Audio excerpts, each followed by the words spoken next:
I know there's something to them. You know, what's going on with them? With the mandalas. Yeah.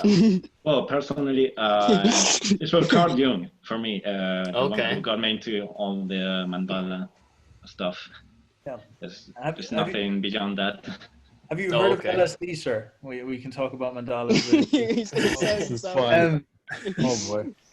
I can show you a bit like the thesis behind it, because your mother is using the coloring books, so she's Right. filling those in, and they often market those as art therapy books, which is kind of cool. Like they sort of have that effect. Like it is actually relaxing to just color stuff in, because the way we live life is so stiff. It's actually a bit of an issue.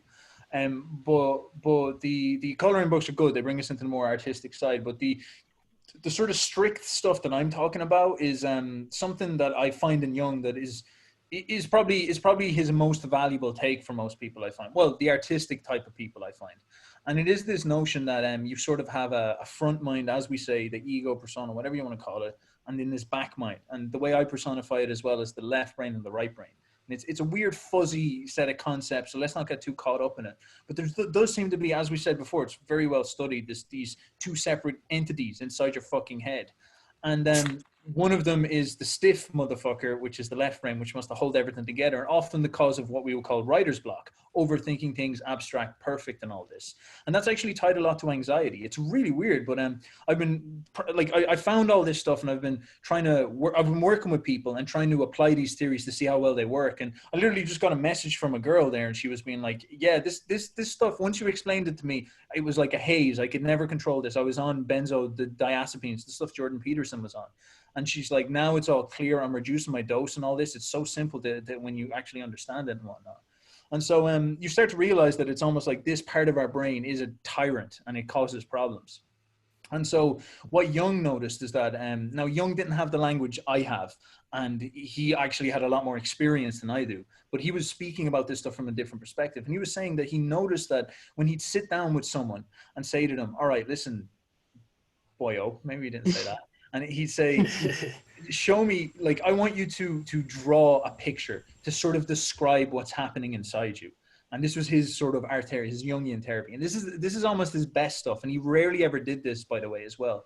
He usually did family therapy. That was Freudian therapy. But this is something he kind of, when he got a bit funky. And he'd sit down and he'd say to someone, yeah, draw what you see inside your mind. And then, of course, what would happen is someone would try to draw and say, well, I've never trained drawing. I'm not good at painting. I can't do it. I'm not good enough. And then they try to draw, and it's like, well, I want to draw this, and it's not coming out that way. And he'd be like, no. We need you to turn off that part of yourself that thinks that you're not qualified, that thinks that you're not good enough, that thinks that it needs to be perfect. I want you to almost get back to the way you were as a kid, where you were a little like idiot, a retard, just like splashing stuff on the page.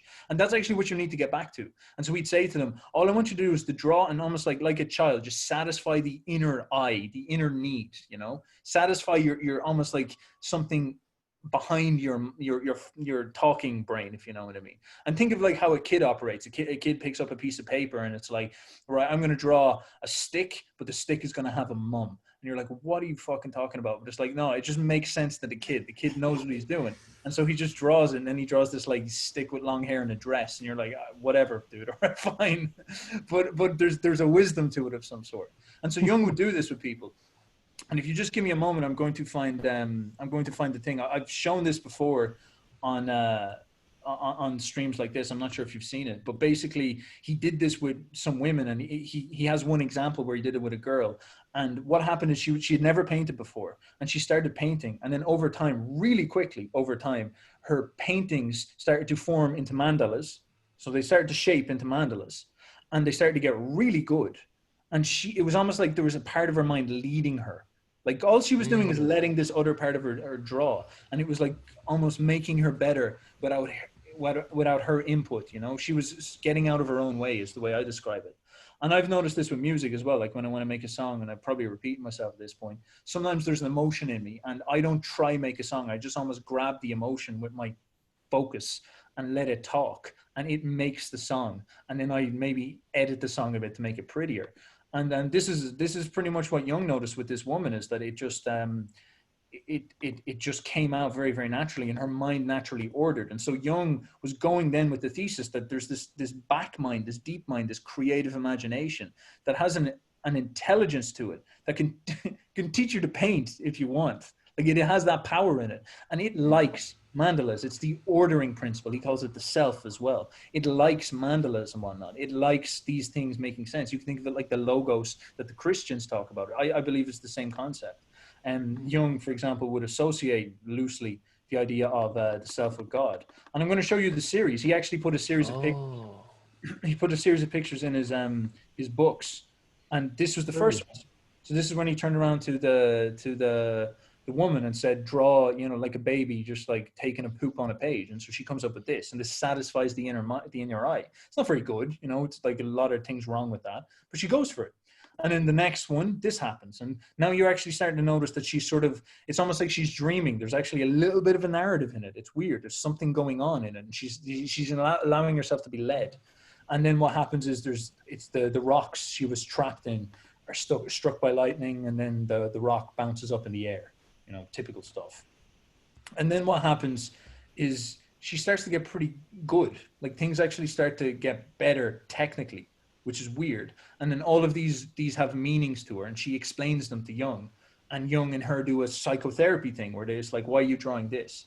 And look, these start to get really fucking good. And this is a woman who never fully painted before, you could do, you could do this with anything, and it sort of just became its own thing where it just started to grow into really, really beautiful shapes. And during this time, she found herself finding almost calm in some sense. I noticed that with myself. Like I was very, very anxious, like a lot of my youth. And when I finally just got a couple of songs out that I liked and I wasn't trying to make, I actually found this huge relaxation. It was really weird. I just found it easier to make stuff. And I don't know, it was almost like a freedom of personality in some sense. And there was a lot of meaning in those songs. Like those songs are very coherent. They say stuff. And it's weird. I listen to them and I'm like, fuck, dude. Like, they were sort of talking and I don't know, it's naturally ordered. And look at this, like that's a brilliant painting. That's something you'd buy. Look at this one. That's absolutely amazing. It's the sense of color is fantastic. Yeah, it is. Yeah. And so you have this in you, it seems. It's a really weird idea. You have this in you and you might be in the way of it. And this is the impotence of your mind. The impotence of your left brain is being tyrannical, not allowing you to do stuff. So this is the idea behind mandalas. This is why people get into them, and I'd understand this is the correct way to do art therapy. I've even spoke to a couple of artists. I'm preparing a video with one now where he's brilliant, by the way, and he tried to commit suicide. No, he planned his own suicide, and then he got into painting after taking a lot of mushrooms. And then he went through a series of paintings, and now he's painting like brilliant stuff. He's honestly one of the best painters I know. Definitely, probably top 5. But we looked through his old paintings, and you can see actually each stage of his life manifesting in the painting. And he said he wasn't aware of it only till now. He looks back and sees what was happening, almost like the paintings are a spiritual imprint of his journey going through life and whatnot. So it's wow. Yeah, it's pretty interesting stuff, dude. It's pretty interesting. Yeah. This is like a new frontier. I mean, I know Jung kind of discovered it and whatnot, but like you could ask yourself the question, like, what can we discover from our own self-reflection or our own journeys within, let's say, And this is a really interesting thesis. I think this is if you want to understand Jung's critique of Nietzsche, which is a very, very interesting critique. Jung suggests that if we want to move into the future, what we need to do is put down our humble or our arrogant egos, where we're trying to make art, trying to shape things, trying to have all this blah blah blah. Like think about modern art. Modern art is extremely politicized because we have this almost disorder in our psyche where we are almost all left brain, and so artists can't actually be artists anymore. All they do now is they try to make a statement, because that's what the left brain would want to do. It wants to make a fucking statement and tell you something. It doesn't want to be a juicy boil. Like it doesn't want to let the stuff out. And so Jung would say that if you want to actually progress, if you want to actually like solve advanced problems and all this, you actually got to get out of your own way and let this part of yourself do the work. and that's a very, very hard thing to do. And yeah, and it's like there's not a psychological thesis for it, and he would point at Nietzsche's reevaluation of all values as a situation where it's like, I'm not sure if that can be done. I think we need to discover our own values. I think we need to, and that's not necessarily like maybe I don't like the way Jordan Peterson perhaps might have muddied the waters a little bit with this. It's more to do what Jung is saying here, is that if we sat down and let this deep mind generate a vision of the future, and we didn't try, we got out of our own way and let this deep mind generate a vision of the future, that would be probably more coherent than anything that Nietzsche could think up in some sense. And that's a good critique. That's something you got to watch out for. Maybe Nietzsche was a bit too left brain autist, but at the same time, I think Nietzsche would be one person I would consider extremely in touch with whatever the hell this stuff is. Like, he's so stylistic and all that type of stuff. But nonetheless, understand where Jung is coming from with that. Understand the modern art in that context as well, and all this stuff in that context as well. It's pretty interesting. Wow, yeah. Well, yes. Yeah, I guess I don't have much to add on that, but that's interesting. Yeah. That just went in. So, gents, do you want me to maybe do a circle among all the boyos, and we'll go with questions? How about that? Circle time. Yeah, absolutely, man. Absolutely. Hell yeah. I'll go with Andrew, then I'll go to Dionysus, then Nick, Josh. If you don't have a question, if you're like, Steph, I really don't give a fuck what you think, like, just maybe don't say that. I'll be like, no comment or something, and then I don't know, delete my friend request or something like that. Andrew, anything you wanted to run by me, or any notions or any thoughts? I can add a little bit to the mandala thing. They had if you look in, like, if next time you go and step into a church anywhere in the West, if it's a fairly old cathedral, and you look, it doesn't even have to be a church, and you look and you'll see circles like in stained glass. And you could see it's a Western mandala in a way, which namely it has four points. Like, I have a little invocation of Christ here, and it has four parts of the. Watch, I'll show you guys. You see, it has the lighting is going to be hard, but it has four images in the corner. So a principle of four. And then it'll have four corners, and then a four-corner square in the back. So it's all, and then four separate images on the outside. So you see four as an ordering principle here. Yeah. And like in the West, in the East, it has a different structure in a way, but it's still of essence like a mandala. So these things pop up of their own accord. Like Steph was saying, that if you take an artist who doesn't know anything about analytical psychology or Jung or anything, these things, they just pop up in the imagination of people. And like Steph said, it's an ordering principle. It orders it. You see it in a process of individuation. So that's all I was gonna add there. It's really like, once you become conscious of it, you walk around like when I was reading Archetypes and I got through there, I started walking on my campus, my university, and I started noticing mandalas like outside of a spiritual, like they were just extant on the campus. And it's like, it's so strange once you become conscious of it. You start seeing them everywhere. I helped move one of my buddies, and his girlfriend had bought it's like a little Chester drawer thing, and they had two mandalas on the front. And I said, do you even know what that is? And she said, no, it just looked nice. Like, okay. It's just like, obviously she didn't make it, but something in her is drawn to these things, these ordering principles. So that was one thing. I had a little something on Nietzsche's. I think you got it. Steph pretty much got that. Oh, I wanted to say that when I had gone through the Zarathustra seminars, I hated how much Jung agreed with Nietzsche on points. Like, he gave him the benefit of the doubt in the whole seminar, and like he only defended like Christian roots scarcely, like on really particular points. And like, it was hard for me to go through that. I won't lie. It's just, like, would you consider yourself what type of Christian, or how serious of a Christian? I was brought up in if that's the right Catholicism. way to put it all. And like, I say this often, if the church will take like a heretic like me, and like if I go on Sundays and they're okay with my like cautious like critiques of certain points in the dogma, and they still allow me to come, hey, I'll call myself a Catholic. But Did like, you if they're like, hey, you're too heretical, we can't have you asking these questions down here in South Louisiana, you got to go somewhere else, then I'll be like, all right, that's fine.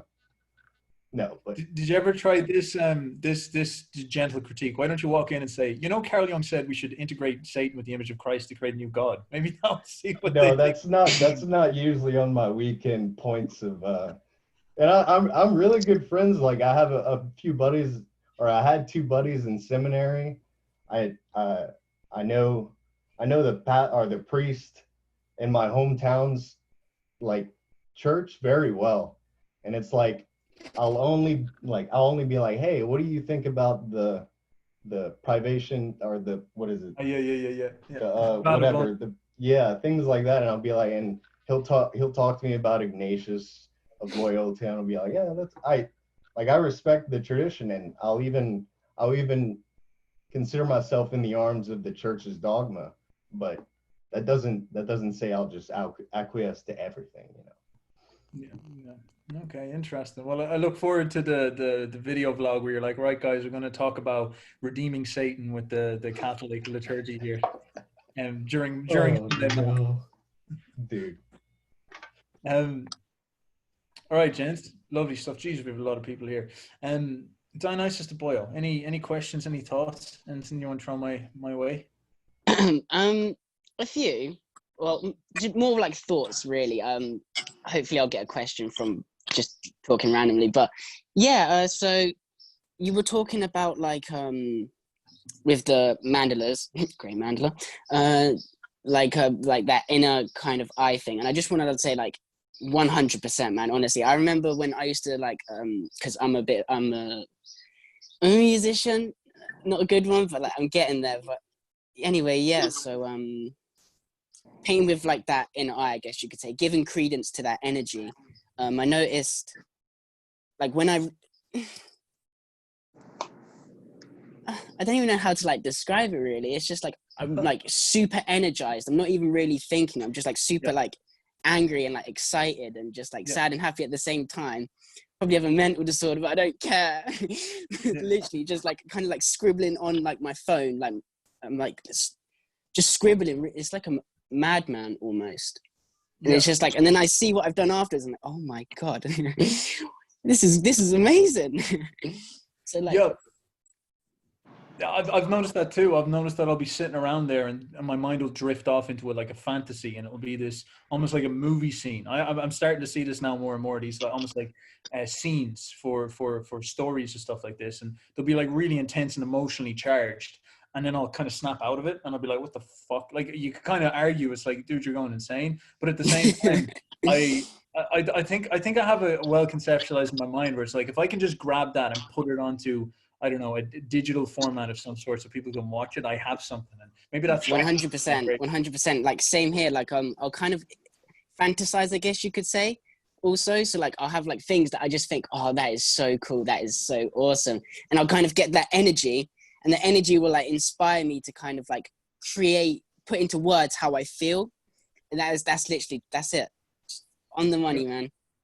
Yeah, it's a really interesting thing. Yeah, it's like you let so we're so orientated with our heads and the left brain, where we're always trying to make things happen from up here. But this is a really important thesis to get down that I talk about a lot. The idea that the world just happens without you, and it's like, all right, yeah, cool, Steph, oh, fucking revolutionary. You never heard that before. But you don't actually believe it as much as you think. Like, if you think about the way you orientate and act in your day. You're always trying to like make everything work and put everything together and fix everything and put everything up, and you're always anxious and all this type of stuff. And if you just take a minute to, you know, get a bit Buddhist and just sit down and just pay attention to what's going on, and don't try to participate at all, like this sort of stoic objective like outsider, and you'll see that, as I said before, like the grass is just going to grow. And you don't need to go over and spit on the grass so it's hydrated and then pet it and all this stuff. It's just going to work. The sun's going to come up and the grass is going to grow, and then the cows are going to eat the grass, and then they're going to make milk. And the more you think about that, like trees are going to grow, so you have wood. You can probably just build a little house, get a cow, and you'd be fine. You wouldn't have to do anything, you know? It's all provided for you. Like God just works in that sense.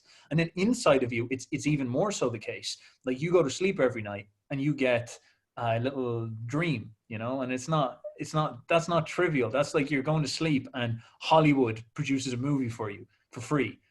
Apparently they make 7 every night and you forget most of them. And so you're thinking, it's like, and that's like the most creative, that's the creative mind, and it happens. You don't need to do anything. It's just going, you know. You can think about what you are, and you sort of are a little candlelight of life that burns for 75 to 80 to 90 years, and then it's gone. And this is very interestingly the original meaning of the word ion for the Greeks. They called it, an ion was this life spirit that you had for a certain era of time. So everybody had an ion, and as you burned it out, and if you were really passionate, you'd burn it faster. That was the end of your ion. You'd waste it. It's like a health bar, but it's more like a juice bar, a boyo juice bar or something like this. And so this just burns for you. It's happening through you, and you're, whatever you are, you're usually in the way of this, you know, with all the elaborate plans and trying to make everything work. Like, you know, if you can plow the garden too much and destroy it. Sometimes you need to just get out of the way. And then it goes for your emotions as well. Like all your emotions in terms of their intelligence, they just happen. And maybe as an artist or a creator, or maybe whatever, even as like a public speaker or something like that, it'd be smarter for you to just tune into that stuff that's happening like eruptions underneath yourself, and think to yourself, what if I just focused on trying to let those out in the most articulate way possible? What would happen? What if I humbled my mind, my talking mind, to this? Where would it bring me? And that's where I think you really start hitting on what I would call the rubber hitting the road. Let me put it that way. Oh, 100%. And one other thing too is, like, you're right. Like, we tend to like get in our own way. Like sometimes I'll think about things, and like I feel like I should be ashamed in a sense, you know. Like I feel like shame is a very big thing getting in the way of people, because like oh yeah, like for instance, like today I was watching like a cartoon I used to watch as a kid, and I got like quite emotional, and it's like you know what I mean, why would you do something? It's like, it's pathetic, you know. It's pathetic is what someone might say, but it's like, you know, it just it means so much more than that, you know. It's like that energy coming to the forefront and just like being with it, you know, and like putting it down. So like, once again, man, it's like, are you tapping into my collective unconscious? You're just like bringing the words out of what I'm thinking. Yeah. He's got so much juice he's channeled into my brain. We had some weird happenings during the writing boyo, so that's not out of the picture. Yeah, maybe. That's the other thing that I do notice from Jung, is that he says that sort of dreaming creative mind, the natural creative thing, it is well, he says it's connected to, it's the same place as the collective unconscious. Like he says, you know, it's underneath that, or maybe above that, or something like that. So you never know these type of things. I was reading one of the dreams he had around about the time of writing the Red Book, and he dreamed about a kingfisher, and kingfishers were really rare in Switzerland where he lived. And then he went outside for a walk and he found a dead kingfisher. And it's like, just like really weird shit like this. And he had a few of these. He had another one where he was sitting there working with a patient, and she had a dream about a scarab beetle. So these are the things you'd see in the Egyptian pyramids. And then a scarab beetle flew in the window and hit the window and then landed in the room. And he was like, what the actual fuck? Like, they're not supposed to be in Europe at all. So I don't know, man. I don't know. Anyway, any other thoughts, gents, before I bounce on? I was just gonna maybe connect this to the left brain. Like, I know that in the Discord you mentioned the idea that like you want to learn to use the left brain to your advantage. Yeah. And so we're getting all artsy, you know, we're getting all you know, we're getting into that sphere of things. But like, I'm thinking like, how can we connect this to like your left brain, your thinking mind? You know, if you have any thoughts on that, feel free to share, I guess. Sweet, yeah. Most certainly, I've thoughts on that. We can definitely bounce into that. So that's going to be a bit of a big one. Let me think. Actually, I might leave that to the end as a whole thesis that I'll present to you at the end. Maybe in the meantime, I'll just tell a little story to Luke. He asked Steph, "Have you had any synchronicities?" So maybe not technically synchronicities, but I remember one time I was like playing around with the idea of magic, and so with a magic, you're supposed to make these sigils.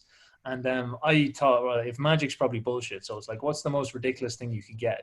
And so it turns out that there's no such thing as a blue rose in nature. There's like, they're very, very rare or something like that. So I tried to do a magic spell to see would I make a blue rose come into my life or something like this. And of course, like I did the thing, you kind of write the thing on a piece of paper and you will it into existence, and then you burn it and throw it out the window and whatever. And I did that. And then the next day I went around and I like cycled really slowly past the flower shops. And then I went into a flower shop and said, "Do you have blue roses?" And your woman was like, "No, I don't." What the fuck? Like, blue what? And then so I left and went on. And I said, "It's not real." All right. Because I was expecting it the next day or maybe the month later or something like that. And then about a year later, I was in a shop, and never has any of the staff spoken to me in this shop ever once. Never had it happened. I lived there for about 3-4 years, and I was walking through the shop, and one of the staff touched me on the back, and I turned around, and the staff was holding a blue fucking rose. I said, "Is this you?" I was like, "What?" So I was a bit spooked about that. I was like, that's a little weird than I thought. I don't know what to make of that one at all. So I didn't. Was it the same person you met the year before, or? No. She was in a flower shop. This was in just a normal Tesco type thing. It was just a random superstore. And that's what I mean. I was in this shop like all the time buying groceries all the time, and never once had the staff ever spoken. Okay. Yeah. I was in every day. You know what I mean? Like, I get it now. And this is the first time they'd ever spoken to me, and they're holding a fucking blue rose, being like, "Is this yours?" And I'm like, "What?" So I don't know. I don't know if that's synchronicity, but that's a funny little story anyway. I'm not sure what to make of that. Or left brain dopamine thing. I'll talk about that maybe at the end. Nicholas, we were already talking briefly. Josh, any thoughts? Any notions? Any questions? Yeah, I don't know if it's really an articulated question, but maybe you have something to say about this. I've been meditating. I started meditating, and I found that when I meditate, it's like it's almost like I'm sitting by a river. There's all these noises like the birds and the monkeys and stuff, and that's just like, there's lawnmowers outside. But when I listen closer, there's other sound underneath, and it's almost like there's voices whispering. And I notice this also when I go to sleep. Right when I start to fall asleep, I can just hear different voices in my head speaking, and I think that's the same kind of river that I tap into when I write. I'll just hear something, or I'll get an image, something will just burst through. Yeah. Yeah, I don't know. I don't really know if I have a question there, but just kind of like, what the hell, basically. What is that? And the things that I get out of that, like my writing, I always wonder, is that just personal? Is it kind of like a dream, or is there a collective element to it? Yeah, I'd like, dude, that would be a practical experience of a lot of the stuff I'd be talking about. Like, I think that is what I've noticed these things sort of do. This stuff is really, really creepy and interesting, and I don't like creeping people out with this, because it is genuinely can kind of scare people sometimes. But I think if you're doing it in a sort of artistic sense, you have some type of control. Again, to Jung post a bit more here. In 7 Sermons of the Dead, Jung spoke about this idea that he was in a house with his family, and this presence came into the house, and it was all these, essentially he was suggesting it was ghosts, and other people in the house started to notice this vibe going on in the house. It was scary and whatnot. Now it's hard to tell, was Jung sort of projecting this on people, or what was going on, you know, like Jung was a pretty crazy dude as it was. But he noticed that there was all this shit going on, and then he sat down and he wrote out this energy. He sort of gripped onto the energy in the room and wrote it out, and immediately it stopped. And the energy was the 7 sermons of the dead, and it was him saying, like, you know, the energy in the room cleared after that, and it was all these ghosts saying, we're going to go to Jerusalem to pray at the most holy graves because something terrible is about to happen. And that was World War I, of course. And these are all like quite scary things. It's like, what the fuck is Jung trying to say here? Like, no, all right, it was all kind of fun and games there, Carol. Like, you know, you tap in and get creative and all that, but shut the fuck up. A ghost, man. I don't want to hear about that stuff ever. Right? Close your book now. Don't write anything else. But these are the things he suggests, and you wonder about in your mind. What, like, you open that back door. Like, how far does it go? I don't really know. I did the dream reading thing for a while. And I distilled out of it a sort of character, because I was reading through it and I was like trying to find the archetypes, you know. And so one archetype I started thinking about was like, what would evil be? What would be the bad guy in all these characters? And I started to distill out of it this character I call Makina, and it's sort of like a combination of, you know, Edward Scissorhands. Oh yeah. Yeah. So this is the guy who appears in children's dreams. So he appears in people's dreams. And they can't escape him because he's always. Oh, do you mean inside Freddy the dream. Krueger, or like? Fuck, I mean, I might mean Freddy Krueger then. I mean Freddy Krueger. Yeah, not bad. But, Oh, interesting, right? That's the interesting. psycho who wants to kill people, or the inoffensive one. I'm not sure. From that Tim Burton. The one who appears in people's dreams. That's the only one. That's Freddy Krueger. Yes. Okay, and then I was combining it with Edward Scissorhands, because this character almost like lived in, well, I guess you could say, another dimension, and he could control people with his long fingers and his scissor hands. That's what I understood it as. And it was Alien was another association that came off, and these all just like came together one day. I remember when I was looking at it, like really a bit too coherently for me. And then spiders was another one, and the machines. So these things all came together, and so I started to get this conceptualization of an alien, you know, that can move through your dreams and control people from a distance, and it's mechanical, and it is it's trying to do something. And then the story started to form in my head that this machine being is trying to control everybody's mind on Earth to lead them towards this singularity at the end of time, this utopia. That's his little thing. He puts in people's minds this idea of a utopia. And the idea behind this utopia is that he's going to invite everybody into it. Everybody's going to upload their consciousness into the utopia. And they think they're going to be like, it's going to be the end of the world, the redemption and all this. And what he's going to do is he's going to store all their consciousness to use it to create himself in the world and imprison the world. And I remember that came to me, and I was like, wow, that's pretty wacky science fiction story. And then I'd walk around and I have a lot of friends who are very tech orientated. And I talk to them, and I kind of dig into, this is when I was getting into the psychology stuff. I dig into their minds and whatnot. And they start saying to me stuff like, I'm a tech guy, and I'm like, what do you mean? It's like, well, I believe that in the future at some point we're going to cast off these bodies, and we're going to upload ourselves into the singularity, and we're going to escape the pain of this world and go into this next world. And then I'd ask several of them, and they'd all come back with me, and I'd be like, Bitcoin is going to contribute towards this like big unified thing and all that. And I was like, is there any way that there could be problems with this? And they're like, no, I see it so clearly in my mind. I'm like, what the fuck is going on? And then the more I've gotten into all this stuff, I'm starting to see it everywhere now in some sense, that like, you look at Silicon Valley and the progress and all this stuff, it's leading us towards that utopia where everybody is equal, everybody is the same, everybody draws away all the boundaries between bodies, between identity, and we all merge together into this one being. And then on top of that, you see the formulation of the AI thing and all this stuff. And I'm looking at all this stuff, and I'm like thinking, these are just funny dreams that I was reading. And now I'm sort of like, wait a second, is like, what did I just see? Is that like the demiurge or something like that? And so I've talked about this stuff before. Like, it does seem to tap into some extremely serious stuff, and you have to be careful with it. It is kind of scary. I don't know what it means. I don't know where it goes, but Yeah, I don't know, boys.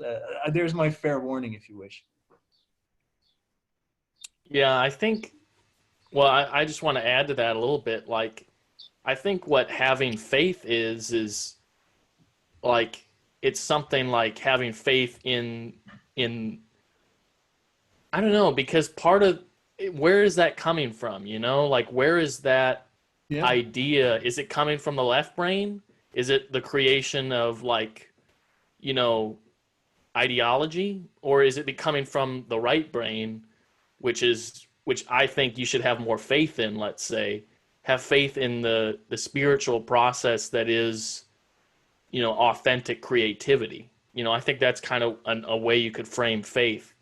It's like what you manifest as a consequence of participating in the process of unleashing um the right brain is good. You could say that. You could make that as a proposition, but obviously, when you were reading into your dreams, you discovered this evil character. Yeah. So, Well, I think that's a good way to frame this. Is that the thing that kind of spooked me for a little bit is that I started to see this going on. You're like, am I going crazy? But then after a while, you're kind of like, I'm definitely not going crazy. Like the world has gone fucking nuts. Everybody thinks that we're gonna, you know, transhumanize ourselves into these salvation machines or something like this. And you start to realize that the reason why people are so bought into this is because they're unconscious of the fact that this thing is driving them. And the thing is that when I sort of got on my own way, read the dreams and all that, I got to see it. And in some sense, it kind of guarded me from falling for it in a weird way. Like it actually showed me what's happening in some sense. And it's not like I can stop it. It's not like I have some powers, but I just got to see. And it gave me an immense amount of like, you could describe it as faith. I was like, that's amazing. Like there's a part of your mind that, and it obviously, it offered me like a whole host of other things to contemplate as well. But that's a big shocker. Let me put it that way. That was a really, really scary one when I was talking to people. Absolutely, like there's a lot to be said about the idea of the creative side of things. I think maybe you could do a certain damage with that. I'm not too sure. Neil, hello Neil. You said you wanted to. I know I'm after bringing up the fucking demiurge, so I hope you don't fucking go mad at me and slaughter me. But you said you had a synchronicity to share. What's up? Well, yeah, if you guys are interested to hear it, little short story here, but when I had come back from Afghanistan and done all that good stuff there, I got posted up to Yellowknife, which is in the Canadian Arctic, and spent 3 years up there with the Rangers. And I really fell into a pretty dark depression at that time. And you know, a lot of just trying to incorporate all of these new realities and understandings of mortality and evil and all that stuff, I think was really breaking me down. And I had a friend who I ran into up there that he was kind of a crazy, charismatic Christian kind of guy. And he started challenging me on why I was so, you know, kind of dark and in this dark place. And he said to me, you know, like, you need to just recognize that you have the Holy Spirit of God living in you. And do you really believe that that's true? I said, well, yeah. He's like, no, but do you believe that it's true? Not just intellectually, but do you really believe it? You need to like challenge that. And so I started to pray, and I just started to pray and say, God, I don't know, like, awaken my understanding somehow that I might just kind of understand what I'm supposed to understand here. And I prayed that way for about 2 weeks, and then something really bizarre happened. So I was driving home from work out the other side of the airfield there, and on the radio they were talking about a child that had gone missing at a campsite beside a river in the Yukon. Now, one of the duties of the Rangers in the Yukon is search and rescue, so I dealt with that crap all the time.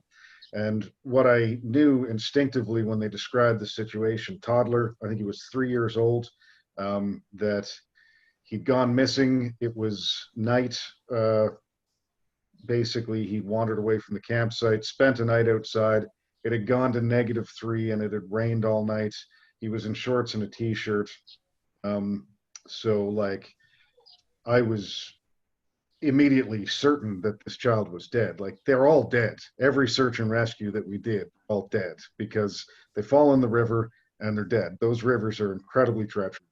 And so I just kind of sighed and said, well, fuck, another one, right? And then I had like a voice basically say, Neil, pray for this boy and I'll show you that I can save him. And I was like, what?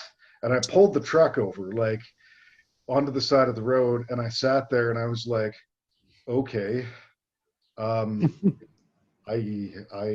don't know what to do with this. I said, okay, God, I trust you, man. Save this boy. Like, it's impossible, but save him. And here, I'm just gonna screen share for a second. Oh, I can't. Oh, wait But, there. I'll give you permission.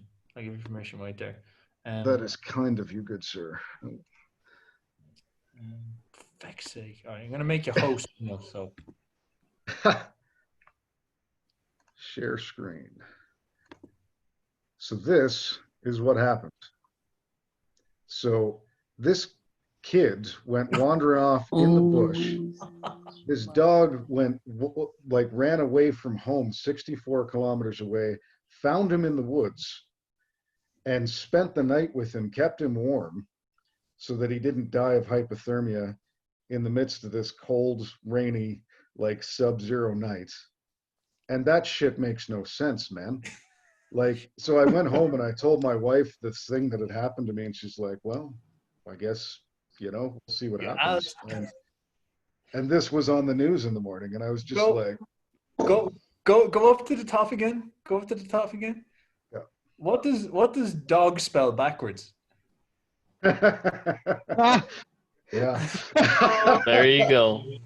Shit. I don't know. These things are weird. I have actually a pretty interesting story in a similar vein. That's an amazing one, though. I got to be honest. Jesus. Yeah. If you could throw me, no, that's brilliant. Dude. It's brilliant. I love those. If you could throw me the host back again whenever you're ready. Yeah. Delicious. You said this shit makes no sense. That's Hebrew, brother.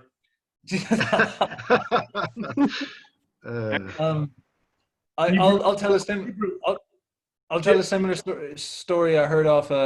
Thanks, Neil. I'll tell a similar story I heard off a client now in a second. But Sam, if you want to talk first, because you've got your hand up.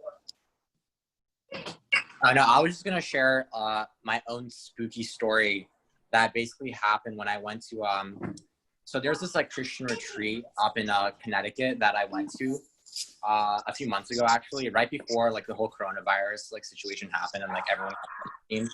So I just remember when I went, basically they had us like write down things that you want to like let go of. And I know like I was dealing with like this like traumatic breakup that I was having. So like when I started writing about it, I had like a visceral like physical reaction. So like my blood pressure went up and like my heartbeat increased because I was like remembering everything that happened. And so basically what they did is they set up this like conveyor belt of like all the, I guess, the leaders that were like leading this retreat. Basically it was like a conveyor belt of like prophecy. So like there was this exercise where they would like line up in a conveyor belt and they would have their eyes closed, and then you would walk up and they didn't know like who was there, and basically they would just like say whatever came to mind. So I guess like they were like tapping into like whatever like a Holy Spirit or like collective unconscious, whatever it is. And so I remember when I came up, I felt like drawn to this one particular leader woman. I don't know why, but like I was just like naturally drawn to her. So I kind of like, I ran over when it was my turn. And so with her, when she had her eyes closed, she turned around and like, she described exactly like what was happening in my body. She was like, okay, well, I just sense like your blood pressure is increased and your heart rate is increased. And that's exactly what was like, because typically I don't have any like hypertension or anything like that. So like, it was just in that moment, because I was like remembering those like, that very traumatic breakup, that my heart rate was up and like my blood pressure was also up. And like the way she just described like what was literally happening in my body in that like particular moment, I was like, oh my gosh, like what is that? So that's amazing. Like you need to be so attuned to stuff, and maybe some people are able to just pick it up in a sort of like super empathetic way. Yeah. it's an amazing thing. I've met people like that before, and it's kind of creepy. They can sort of, it's like they can read your mind. But the thing is so interesting about it is that they're not reading your thoughts, like your voice, but they're reading almost like your energy, and you're so unaware just how like that makes you feel so vulnerable when they can see how you feel, you know, that type Yeah, of well, her eyes were closed, so it's not like she was like reading my body language or anything like that. Like her eyes were completely closed, and that was like the whole exercise that like she wouldn't know who's there, and like she would turn around and just like talk. Well, that's amazing. Yeah, Wow. holy Well, shit. that kind of reminds me. I know Uber Boyo is aware of this, but I did an experiment basically where I basically just, and Uber Boy made a video about, you know, me going crazy or whatever. But basically what happened was I just spoke whatever came to me. And, you know, I tried to turn my left brain, maybe I tried to fuse my right brain and my left brain together, although I didn't have that language at the time. Like basically, I just spoke whatever came to me. And, you know, I just would say things, and, you know, I didn't get too far with it, but like, you know, I had some very, it gave me so much energy. It gave me so much freedom. It was like I submit to my conscience completely, which was like the inner voice, let's say. And I felt some fear, but eventually the fear went away because there was just so much positivity. You know, people were saying that I was in a manic state. Not really sure if that really qualifies or not, but, you know, yeah, it was kind of like somebody compared it to Socrates, who would just question random people on the street about whatever he was thinking, you know, and it's just like, it's a weird process. But the only thing, what made me think of that was, you know, this practice of just saying what comes to you. It's mysterious, you know, it's like, what's going on there? Yeah, yeah, it's something that talk to you later, Luke. It's something that I would be terrified of doing, dude. I'd be terrified of doing. To just walk around and say what you actually think to everybody. Like it takes unbelievable stones. It's almost like that film, Yes Man. Like, you know, you'd never do. That's what people compared it to. They were like, say yes to whatever is like coming up to the surface, you know. And what I think is so interesting about it is just the amount of freedom that you could have. You know, if you weren't afraid of just saying absolutely everything, you have such a clear conscience. You know, because it's almost like you're never lying. You know, you're just being straightforward, which would be fantastic. It's a very interesting thing. All this, and I'll try to get back in the cycle, gents. By the way, is there anybody got like I don't know, a beep or a bird or something like that? Oh yeah, that's me. The birds are chirping. That's about it. Just smash mute until you're talking, and then don't go shooting the birds or anything. You're all right. Yeah, Juju. Get the shotgun out. Shut up. Boils are here. It reminds me of a client I worked with. This guy had a great heart, but he was really struggling with this because someone he knows was his dad. Sorry, was in a really bad place. He had a depression, and this guy used to go to a park to walk around, and I think it might have been pray. I'm not too sure. He was definitely Christian, but I'm not too sure what he did in the park. But anyway, he used to go there to talk with this stuff. And one day he was walking around in this park, and he had one of those experiences where there's like these presences, and they're trying to say something to him. And he was this type of dude, but you know, you kind of you don't know what to make of those things. And then one day his dad was late home from something on Saturday when they were supposed to meet each other. And him and his mom got a little bit anxious, like, where's this dude gone? He's usually here every single day. And they kind of left it. They're like, oh, whatever, it's just a dad. But over time, they're kind of been thinking, all right, there's something up here. What's going on? And so the son decided, right, I'm going to go out and I'm going to look for him. And he was driving around. He couldn't find him anywhere. He was like, what's going on? I can't find this guy anywhere. I hope it's probably nothing. Am I overreacting? It's probably nothing. And he parked up in front of that park to kind of sit and have a think. And in his mind came what he said was the same voices, I believe, as the voices he experienced in the park. And they said to him, go to the office. His dad was a lawyer. So he went to the office, and he never thought of going there. It's a Saturday. Like, why would that happen? So he went to the office, and he walked into the office, and then suddenly he started to feel really, really anxious. So he started running, and he ran all the way up the stairs, up to the door, and tried to open the door, and it was locked. The door was locked, you know, so that's the point where you're like, all right, this is kind of bullshit, whatever.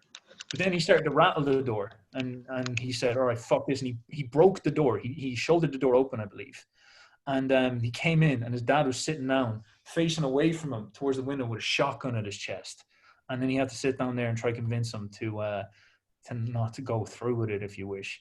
And I remember him describing that to me, and he said it almost shook him how the voices were guiding him. It felt like he was walking into a room with the devil, and you know, he was getting led to have this fight with the Lord and whatnot. It was a very, very intense thing. I don't know. I just don't know what you're supposed to make of those things. There's something extremely intense about that stuff. It's very, very scary. So I don't know, boys. I don't know. Yeah, shit is right. Alex, any to change mood perhaps a bit too dramatically? Any thoughts, sir? Any questions? Any notions? Not really, thanks.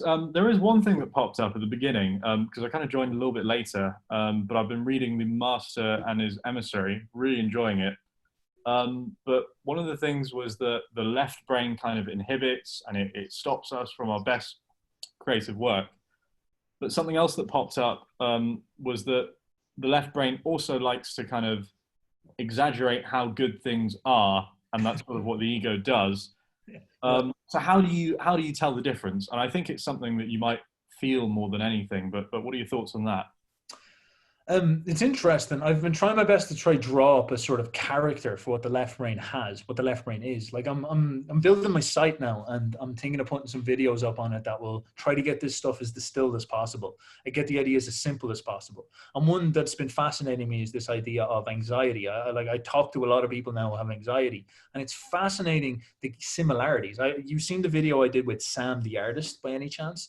And I'm talking to Sam, and he has the writer's block and all this. And then I talked to someone who has a completely unrelated issue. They're not really an artist. They just have, like, you know, social anxiety. Another person who just has just general anxiety, whatever this is. But in all of those cases, in Sam, he was in pain because he was trying to make this perfect artwork, and it was all this big abstract theoretical world of stories that were coming together in this thing he was writing, and it had to be perfect, and he was a piece of shit if it wasn't. And then you talk to someone with social anxiety, and he's imagining how just unbelievably in the abstract, he's imagining how unbelievably shit he is and how people are going to hate him, and in order for him to have any value in their eyes, he has to act perfectly in front of them, and if things go even like a minor bit wrong, he's a piece of shit, he's terrible and whatnot. And then you talk to someone who has general anxiety, and they look at their life in a very similar way. My life has to be absolutely perfect, or else I'm a horrible, decrepit golem, and I deserve to die and all this stuff. And you start to notice that there's a similar trait going on here, and it looks like the left brain. It's this abstraction, out of touch with reality, delusional perspective on things. And the great thing that you need to do is you need to sort of subvert it. And so one thing about it is this abstraction, this problem with it, this problem with the left brain is that it's as we say, it kind of gets caught up in its own notions, its own fake reality, its own beliefs and all this stuff.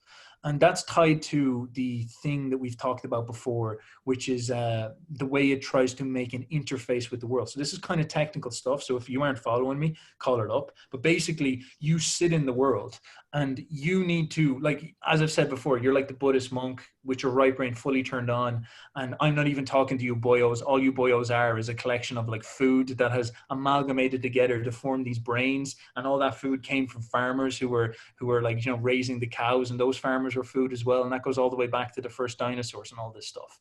And it's all very Zen stuff. But on the flip side, my left brain tells my right brain, all right, no, shut up, bro, and just give me something digestible. Give me something to use. And so what your left brain does is it tunes out all the bullshit and gives you stuff to use. This is why it can be a good thing. And in that sense, it's sort of lying. You don't really live in reality when you're using your left brain. You're blocking out what is unimportant and using what is practical. You live in a sort of fake reality. And so now you might start to see how it's trying to help you. It's not negative. It's trying to help you. So what your ego, quote unquote, your left brain, your ego, think of it this way, is doing is it's moving away from the idea of, be a Zen Buddhist monk, And it's moving towards the idea of make your reality useful even if you lie. In fact, lie about it or block out everything, you know, get stuck in an interface if you want. That type of thing we're getting at. You get what I'm saying? Get stuck in this zone, get stuck in this fake reality or whatever, where certain things matter and almost everything else doesn't matter. And what can happen inside that is that if that reality is wrong or based off wrong principles, it can turn into what we would call pandemonium. So now what we have is a very, very similar idea to Paradise Lost, where you have the harmonic world where all the angels are singing together and you're like the Buddhist monk in between it. And your left brain, your ego is like the most talented soloist. And instead of playing along with everybody else, he decides to fuck off out and make his own world, his own interface. And unfortunately, it's wrong. It's not in tune with God's laws. And so what happens is it becomes pandemonium. It becomes hell, basically. It becomes a prison for his own mind. And you start to see very, very clearly what the sort of suggestion here is the ego in some sense inhibits, puts stuff out of there, but also gets trapped in delusion and grandeur and abstraction and brilliance in some sense. And it's incredibly fascinating stuff. Incredibly fascinating stuff. And that demiurge I brought up earlier, Bradley, by the way, yeah, I think there could be a relationship there, because dopamine is what the left brain operates on, and dopamine is tied to the idea of progress, which is tied to the idea of the future and of utopia and the kingdom at the end of time and all that. So yeah, I don't know, does that answer your question, Alex? Oh yeah, definitely, because I think what they have in common, whether they're positive or negative, is they're sort of trapping you inside some kind of construction, whether that's positive or negative. And even if it's positive, it's creating this standard, if you like, that makes everything outside of it look negative. Yes. So yeah, no, it makes sense. Thanks. Yeah. And this is what's so interesting about the right brain then, is the right brain has more anxiety receptors. And so when the left brain creates this interface, this reality where, you know, the cup matters because I'm a cup merchant, but Alex Tuttle doesn't matter because he's from England, right? And so what happens is I form this prison. What happens with the left brain, and it's progress orientated. So everything related to the cup is the best thing ever. Progress, dopamine, utopia, good. And it's all cool and everybody gets on board with me. I'm like, cups, man, cups are the best. And they're like, oh, this guy's so exciting. He talks so much about cups. But then vaguely in the background, there's this anxiety tied to you, the Englishman, or something like this. And that is something that I would project negatively on it. I don't want to hear about this. I don't want that, because that will break my whole reality. He will steal my cup or something like this. I'll project all negativity. And you start to get an anxiety around this, and your right brain will start to enhance that anxiety, try to snap you out of it. Maybe it's a natural process, it's hard to know. And then you start to see where the shadow idea comes from. That almost as the more the ego gets consolidated on its road, and the more it goes off track, the stronger, the more vibrant the idea of the shadow does. And this is a very interesting idea about Jesus Christ, is that you could almost see Jesus Christ as like the shadow to Lucifer and to each other, you know? Because Lucifer is going off in his progress, and then Christ is the humble opposite. That's the thing that would cause you the most anxiety, is like someone who's not trying in the way that you are. It's a very, very interesting idea. But it's wild stuff, dude. It's wild stuff. I think there's a lot to it, though.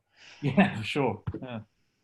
Yeah. I might have something that might help with your conception stuff. Sweet. And it might even help clarify things.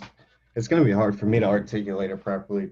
But when I was reading The Master and His Emissary, I was also reading Jung's first seminar on dream analysis.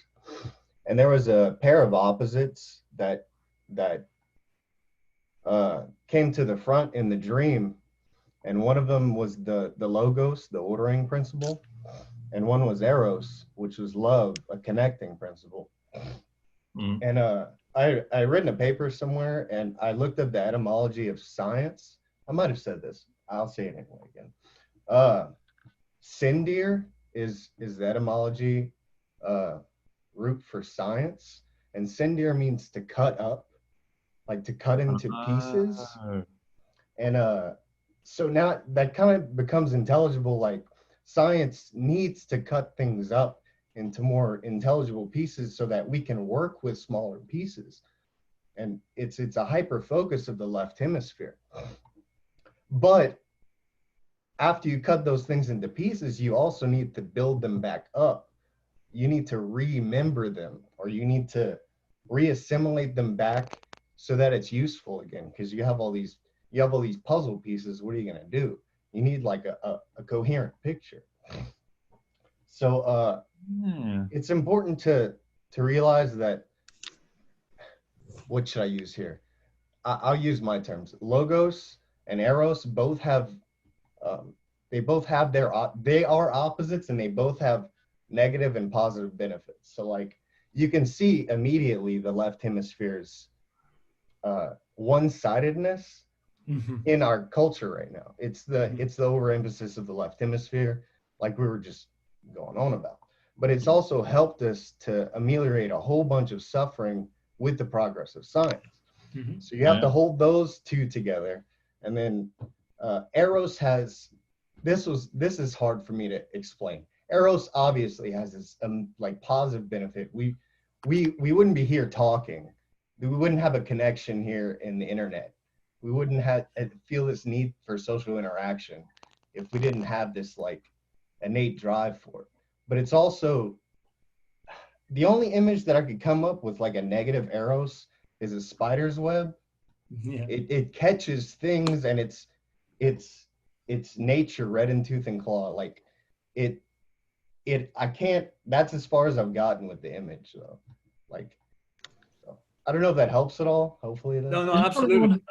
I think the thing about the idea of cutting up in science is just, it's so essential, because it will help you understand our culture a lot more. It is true to what the left brain does. The left brain is a categorizer. Like it blocks out, it cuts up reality into little chunks and projects dopamine at the chunks that it likes. And the question, I think, is that ideally what a right brain and a left brain would do intelligently together is that the right brain would zoom out and understand, is this cup valuable, or is the Englishman valuable? Or maybe I could put them in together. And the right brain almost is the one that decides what is meaningful. And it is the one that perceives reality correctly. So it decides the way you should orientate yourself. Whereas the left brain is the one that then thus cuts up the reality that you see and tells you and allows you to use it in some sense. Like, I'm sure if you took out someone's left brain, they would have a very hard time doing a lot of stuff. They might not be as handicapped as they were if they had no right brain, but I'm sure they'd still be handicapped. And I believe there's a lot of studies on that Nima Gulkar brings up, when people get lobotomized or lose one half, and they have different problems, you know? Yeah. So, yeah. Can I riff on something quickly? If that's sure, right, sure. In relation to this. Just one question. Gentlemen, if you just have your hands up, could you use the electronic version of it? Because I don't know if you're just like smoking a cigarette or something like that. Okay. Yeah. Where is it? Yeah. All right, sweet. So you had it up. That's a nice hand, man. That's a nice hand. Dionysus de Boyo, go ahead. Okay, so I just want to tell a little story, but alright, I don't want to like go on forever. I try to keep it short and snappy. So like in relation to like that left brain, right brain, Jordan Peters, left brain, right brain kind of connection. So I remember back 2018. So I was like 16 at the time. I kind of like, it's almost like I came into being, you know, I had a little bit of a spiritual awakening. And the funny thing about the spiritual awakening is that it's like you think kind of like things are going to be like that forever. Like you think, okay, I found enlightenment. Things are going to be like this all time. And then like, you know, like life happens obviously, and you get kind of like dragged down and stuff. And like, you know, it's kind of like that left brain stuff. You categorize stuff, and then it's like, it gets a bit bleak. So, and then it's like, and then you like, you get happy again. You know what I mean? Like you kind of have another one. It's like, okay, no, this is the way things are going to be forever, you know, blah, blah, blah. I feel great. Then it happens again. And it's like a cycle. I can't really kind of like explain it. It's clear in my head. Yeah, I see what you're saying though, is that you almost put together left brain reality, and it might take you 10 steps up the mountain, but then it starts to run out as it's shit. And so what you need to do is that needs to implode in on itself. And that usually involves a crisis. And then maybe your deep mind, your right brain will come in and put together a new way of seeing things. And then that will carry you a little bit. And then that motherfucker will run out of steam, and you'll need to do it again. And it's like a snake shedding its skin. And that's so interesting, because Jung believed that was one of the core symbols towards transformation, is a snake ever shedding its skin, that type of idea. I absolutely get what you're saying. The Ouroboros. The Ouroboros. they say. And also one other thing. Okay, I remember what I was gonna say. So, like a month ago, I was like, I guess you could say I was very like right brained. Okay, I was very happy. I was kind of in my creative zone.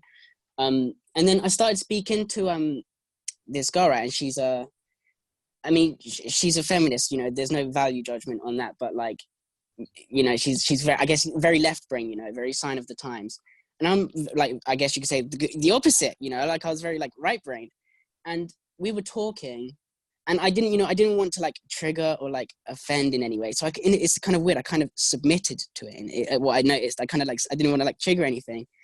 And I noticed like, I didn't really forgive myself for that. It was almost like the right brain in the situation had kind of been controlled by the left brain. And, you know, I've pulled away since then and like stopped talking to her. And like, I've noticed I'm kind of like, obviously I'm not saying I've integrated my shadow fully, but like I've kind of come back into sense with that right brain kind of thing. And it's strange how like I felt kind of horrible talking to her. No like offense to her or anything, but yeah, you know what I mean? It's like that dichotomy right there. Yeah, I think this is an interesting case because this is probably the most prescient thing that you're going to get out of this for the next coming years, is that when the culture sinks into what you could call a dogmatic phase of being, everybody gets caught up, we'll say, in their left brain, and they get really stiff about the way they see things. And again, it could be a delusional thing, and they all think that they're progressing towards something, and it could be built on nonsense, and everybody's really anxious and angry, and they project their shadow in anybody who isn't part of the quote unquote cult and all this stuff. And this becomes really hard because in order to interact with someone, you're going to have to sort of submit or else face confrontation. And you'll feel like a bitch if you do that. But on the other hand, if you confront someone, it's going to be this, like, you know what these arguments are like. It's like arguing about religion. It's just complete, you know, it's like going on Reddit and saying like, guys, disagree with me and let's have a talk. Like, it's just pointless. And so what you start to realize is the unbelievable tragedy of what's going on. Like and specifically think about the people you're talking to. They've been tyrannicized by this left brain. This left brain is connected to this big, almost like super machine of left brain, which is promoting out this ideology. And then you realize that these people are not in touch with their own souls. They don't have their own individuality. I talked about that a little bit in the video that may have to come down because it's just one of those dodgy videos. But basically about Yuri Bezmenov talking about how he would, as a psychological warfare agent, take over people, like how he would conquer people. And what he'd do is he'd pump into their minds like basically just nonsense, jargon, get them to lose touch with the, I guess you could say, the spiritual principles, which is what religion would do, is keep people in touch with what we would call this soul thing, get them ideological in a way that's dangerous to them. So get them in a negatively premised ideology and then get them to fight their own people using that ideology. And there's not a chance that you're going to stop them because they've been demoralized, they've been brainwashed, basically. 100%. And sorry to just interrupt for 1 second. And it's like that don't cast pearls before swine idea. You know, I was like this right-brained kind of enlightened state, whatever. And I was saying, I was kind of preaching. I was like, oh my days, life is so beautiful, man. Listen to the music, it's beautiful, everything's great. And then you go on like this massive rant, and then you know what I mean? Like there's just always a reason, you know what I mean? Continue, man. Just put that in. No, I know what you're saying, and this is a really difficult thing to manage. Like this is where you could see Christ as the shadow. So towards this ideology, and Jesus gives you a really good model to which to conduct yourself, where he said, all right, well, guys, look, I'm going to represent the truth in an era where everybody's got, like, he didn't quite say it this way, but he says, I live in a city full of left brain autism, right? And I'm going to represent the truth. And all these people are going to get left brained as fuck, and then they're going to convince the Romans to kill me. And then that's basically what happened. So he exposed it through his own death. He set you free. He exposed the nonsense through, he exposed Satan through his own death, Lucifer through his own death. And that's one path. That's the martyr's path. That's where you can go in and you can be like, literally be like, I am actually a happy person. I just don't want to get caught up in any cult. And people people are like, kill him, take his job, just shut up. don't talk like that. And that exposes it to some people, but it takes a huge sacrifice. And then there's another side of it as well, where I've noticed that positivity can have a very corrosive effect on this. Like a lot of this left brain stuff, especially in the negativity of it, is negatively premised. It's anti-health, it's anti-happiness, it's all these negative things. And if you're vital, if you're juicy, if you're, you know, working on yourself, if you're working out, if you're in good shape, and people come up and they start to like point fingers at you, and you're the attractive, handsome, happy people, charismatic and all that, they're never really in a winning position in that type of thing. You probably will get criticized and all this type of stuff, but at the same time, you stand your best chance being like that. Like the one thing that if they look resentful, they can get a lot of resentful people on their side, but they can't really get the noble people on their side, if you know what I mean. And that's something you can kind of keep in mind. Oh, 100%, man. It's just like, it's, you know, it's sad because it's like, it's definitely right with the Christ thing. I think I remember you said once, Christ, like, it's like that archetype, Christ and Socrates, the man who doesn't like cuck on his word. And I'd kind of done that, you know, I kind of cucked on my word a bit, which is, you know, it's like, I mean, you know what I mean? Like, at least I'm happy I realized that now. So, you know, like going forward, you know, it'll be a bit easier for me. Sorry, you want to say something? No, it's a real, dude, that's a really tough thing. And I don't want to give out strict advice and be like, never cook on your word, because I've cooked on my word plenty. And you can ask yourself a very theoretical question, is like, what if I never did cook on my word? And then you'll realize that the reason why you don't is because you're afraid. You're afraid of getting criticized, of losing your job, of death even. You're afraid of this stuff. And so you are in some sense living in fear. But on the flip side, you could also say, pragmatically, like, let's be as pragmatic as possible. Like, you know, it's like, listen, Dionysus, don't cook in your word. And then you go up and read it and you have arguments for 10 hours a day. And I'm like, I don't know, dude, is that necessarily productive either? there's such a thing as picking your battles. And then you'll read the Jesus story, and Jesus will, like, Jesus didn't run around and be like, I saw you on Reddit the other day saying this, and this is what I think about it. Like, he quite often stepped, you know, he quite often wouldn't answer. Even when he was in the Sanhedrin, he didn't really argue that much. It was just when they said, deny that you're God, and he was like, he literally like pulls off the power. He's just like, no, I'm God, power level revealed, I am God. Sorry, kill me now. And then they're like, all right, get him. That's it, we got him, and all this stuff. But that's something to keep in mind, is that there's also a thing of picking your battles. It's a complicated, nuanced thing. So yeah, that's it. The best thing I can say is be fucking juicy, and that is more than just a meme. Let me put it that way. Okay. Yes. So who are we talking to? Mr. Ryan Keller. The chat is going wild, gents. Thank you for that. There's a lot of very interesting ideas in there. Mr. Ryan Keller, any no, sorry, wait, there's hands up. Sorry, Ryan, there's hands up. I know you look like you're in a race car, man. Like, my apologies, but No, dude, this traffic's getting me good. So yeah, I'll hold up for now, but okay, sweet. At some point we'll get going. Sweet. All right, Sam and Isaiah. So Sam, go first there. Just to like add on to the left brain and the culture, I guess like the left brain would be like you mentioned, the cybernetic future of like everyone just uploading their their consciousness to the AI, and then it's like kind of representative in the architecture. You see like the brutalist buildings. It's just like sharp lines, it's gray. It looks like this dystopian future, and it's kind of this like scientific like obsession with just like cutting things up. And like you just cut everything up, and then like nothing is really like embodied. And then you look at like the right brain, and you see that it's more of like harmony, and it's more of like embodied. It's like more like embodied truth. It's not necessarily like pure hard scientific facts. And I think that's like something that AI people get wrong, is like consciousness has to be embodied. And like in terms of the truth, it's more like the truth might not necessarily be like a fact. It's more of like something, it's like more of like a vibration that you like tap into and like you live out. And you see that also with like the architecture. Like you might look like at the cathedral of like Vasily the Blessed in Moscow, and it's like all these like beautiful curved lines, and it's like all these colors, and it's all chaotic, but it's all somehow harmonized together where it's like objectively beautiful. Yes, absolutely.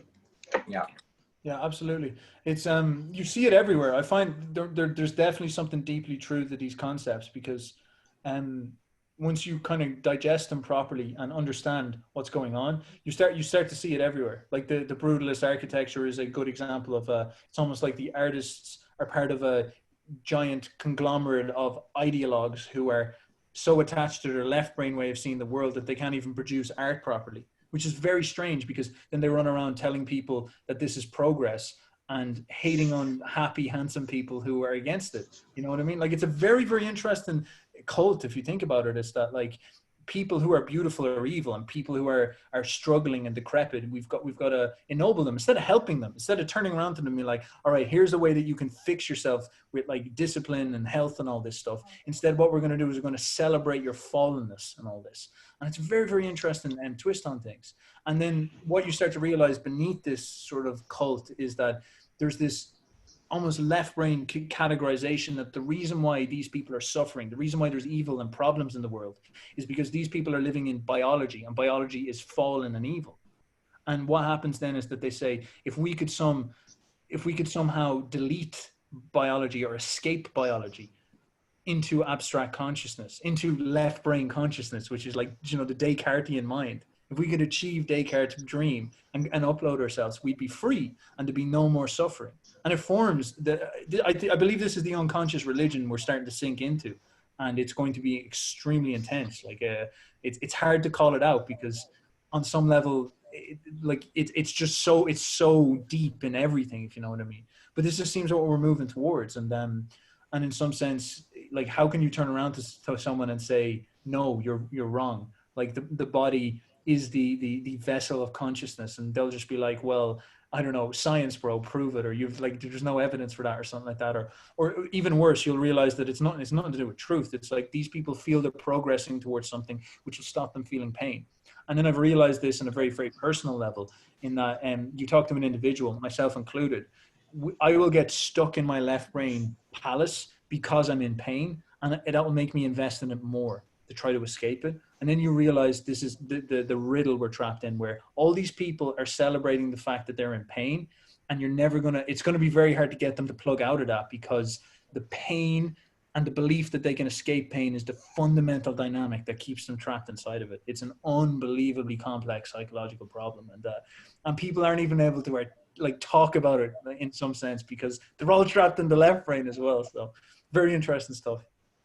Very interesting.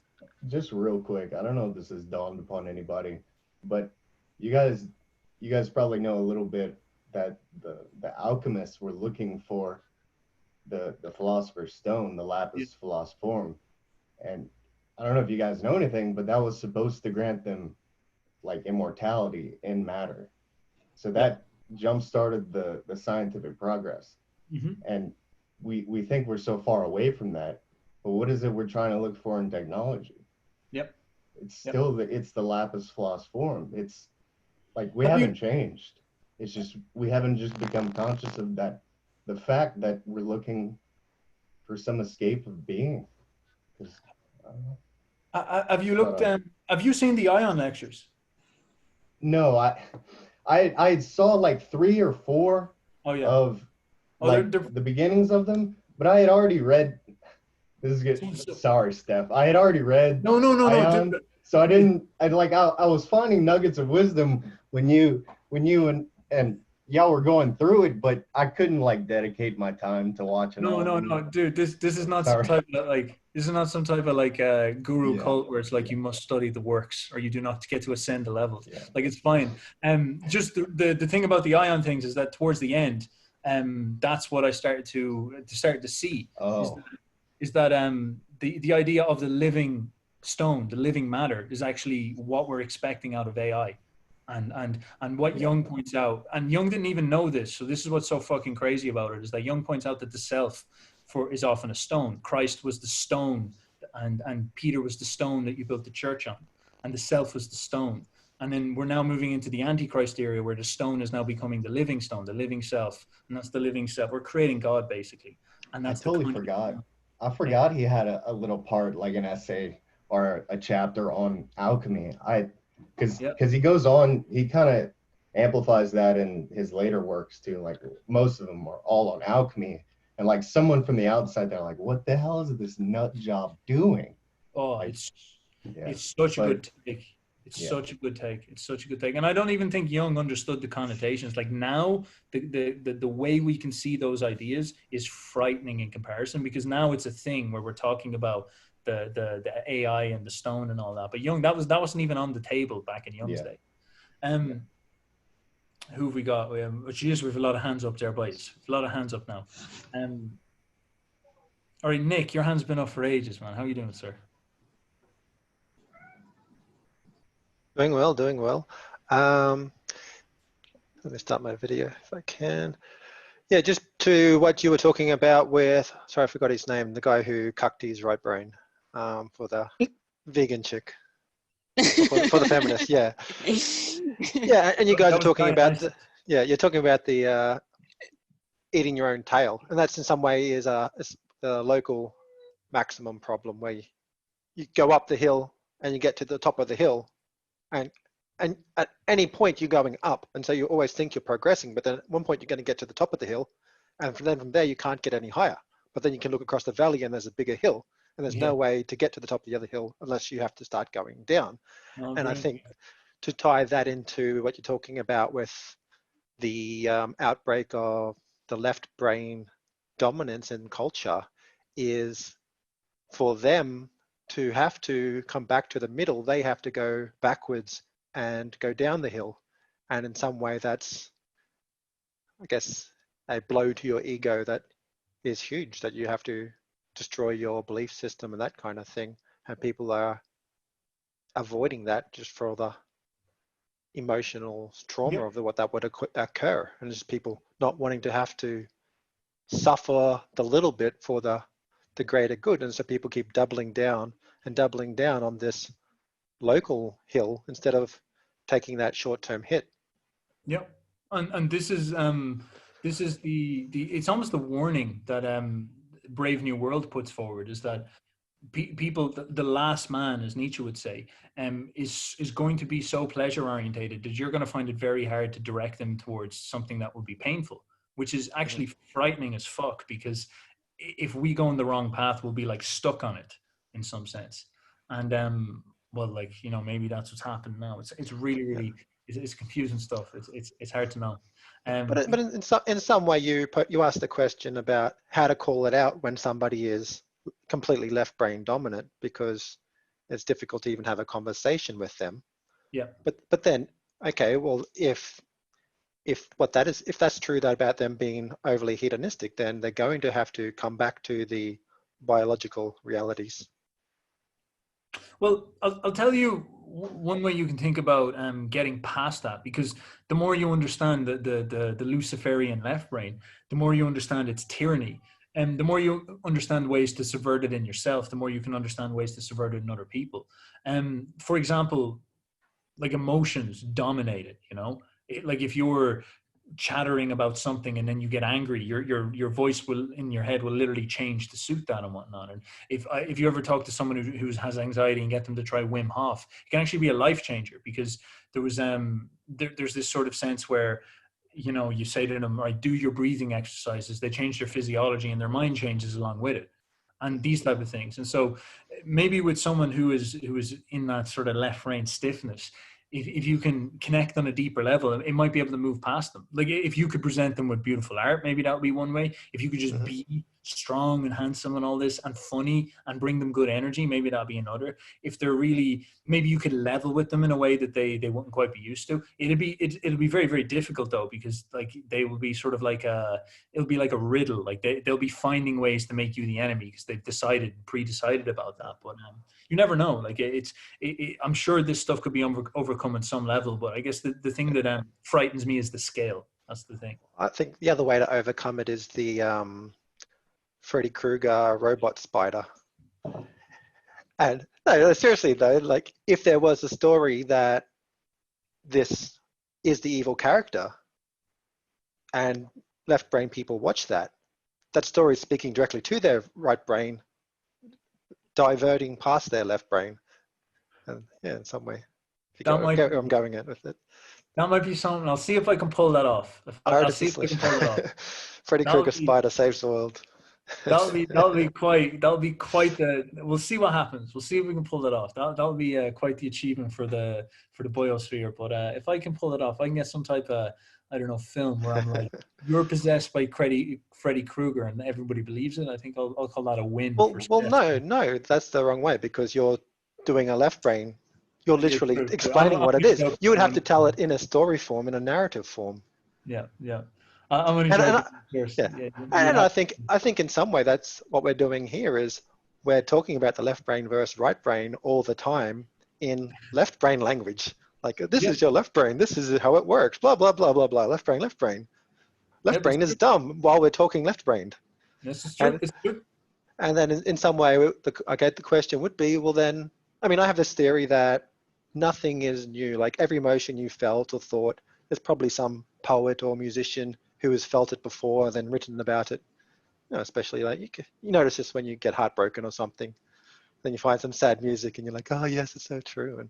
And I think this is the same for everything. And then, well, left brain, right brain, instead of having that left brain discussion about it, well, who would be maybe some famous fictional characters that would be like completely left brain? Like, if you pose the question, well, what would a completely left brain person be like? In the same manner. Lucifer in Paradise Lost. Brilliant conception, I find. I think he's one of the best. In the same manner that you asked the question, well, what would the evil character in my story be like? And you came up with Freddy Krueger's spider. And what would somebody left brain be like as a character? Or what would somebody dominantly right brain be like as a character? Then you pose those questions. And I think this kind of gets back to that Mandala discussion is, well, I think it was the Ark was talking about it as a river, where the ideas flow from when he's being creative. And you pose that question, well, what would it look like if somebody was 100% right-brained? Yep. Maybe that already exists and you don't have to recreate the wheel, find out who. Yep. Wouldn't it be someone who just speaks in like tongues all the time? Could be. Well, that's what I got. It'd be like the autistic left brain versus the schizophrenic right brain. Yeah. Odin, for the Norse, Odin would wander around in, the Allfather Odin would wander around and he'd only ever speak in poetry. That's the way he'd talk. And it's a very similar idea. He was the master of magic, he was the shaman, that type of thing. And like there's another example from mythology. And I guess in some sense, like a good question is, could we produce something, or could it start to show up in a sort of alternate culture, this type of thing? Because a lot of people talk political about this stuff. It's like left versus right, and it's so fucking ironic that left versus right maps onto this brain hemispheres as well. But even beyond all that stuff, like, it does seem that the problem that seems to be going on is that there's no cultural foundation for what you could call a alternate way of looking at things. You know what I mean? I think like that's just the thing, and that's really down to the creatives seem to have all been very much interested in social justice and mass equality and all this type of stuff, and that's where the energy was for the last 50 years. And I guess the question is, would it be possible to produce something alternate? And I guess it starts with the very basic stuff, like, can you tap into your right brain and pull something out of it, and then keep doing that a lot? And if you build up a lot of people doing that, surely they'll start to pull out stuff that's more interesting than what you see currently getting churned out on Hollywood, where it's clearly just propaganda, Yeah. And if you put them side by side, the art created by the right brain versus by the left brain, even the left brain people are going to flock towards watching the right brain stuff because the left brain stuff is boring to watch. This is actually true. Like, the way people say real art is it makes you feel, and this is it. And this is what I think is the best about it, is that like, this is sort of what I'm getting at. Yeah, if you achieved it, people would be drawn to it. If you build it, they will come. That type of thing. So it's a good thesis to hold central to whatever we might be trying to do here. Maybe to keep that in mind. That, and it might already exist, whether it's a story with two characters, one's left brain, one's right brain. What was the battle between those two, or a story in history of two cultures clashing? One was left brain, one was right brain. Yeah. Yes, most certainly. I'd recommend you pull this stuff out. Like, I've spoken to a lot of lads, and it's people are vaguely touching on the same themes. So I'd say over the next 10, 20 years, things might start to come together. Like Demolition Man is the best example I can think of in that futuristic world where everyone is like really left brain and they don't have sex and that kind of thing. And then there's these people who live underground and they're like for the more hedonistic libertarian types. Interesting. Well, we'll see what happens. Didn't Anyway, Nietzsche compare himself to a mole at some point? Okay, don't worry about it.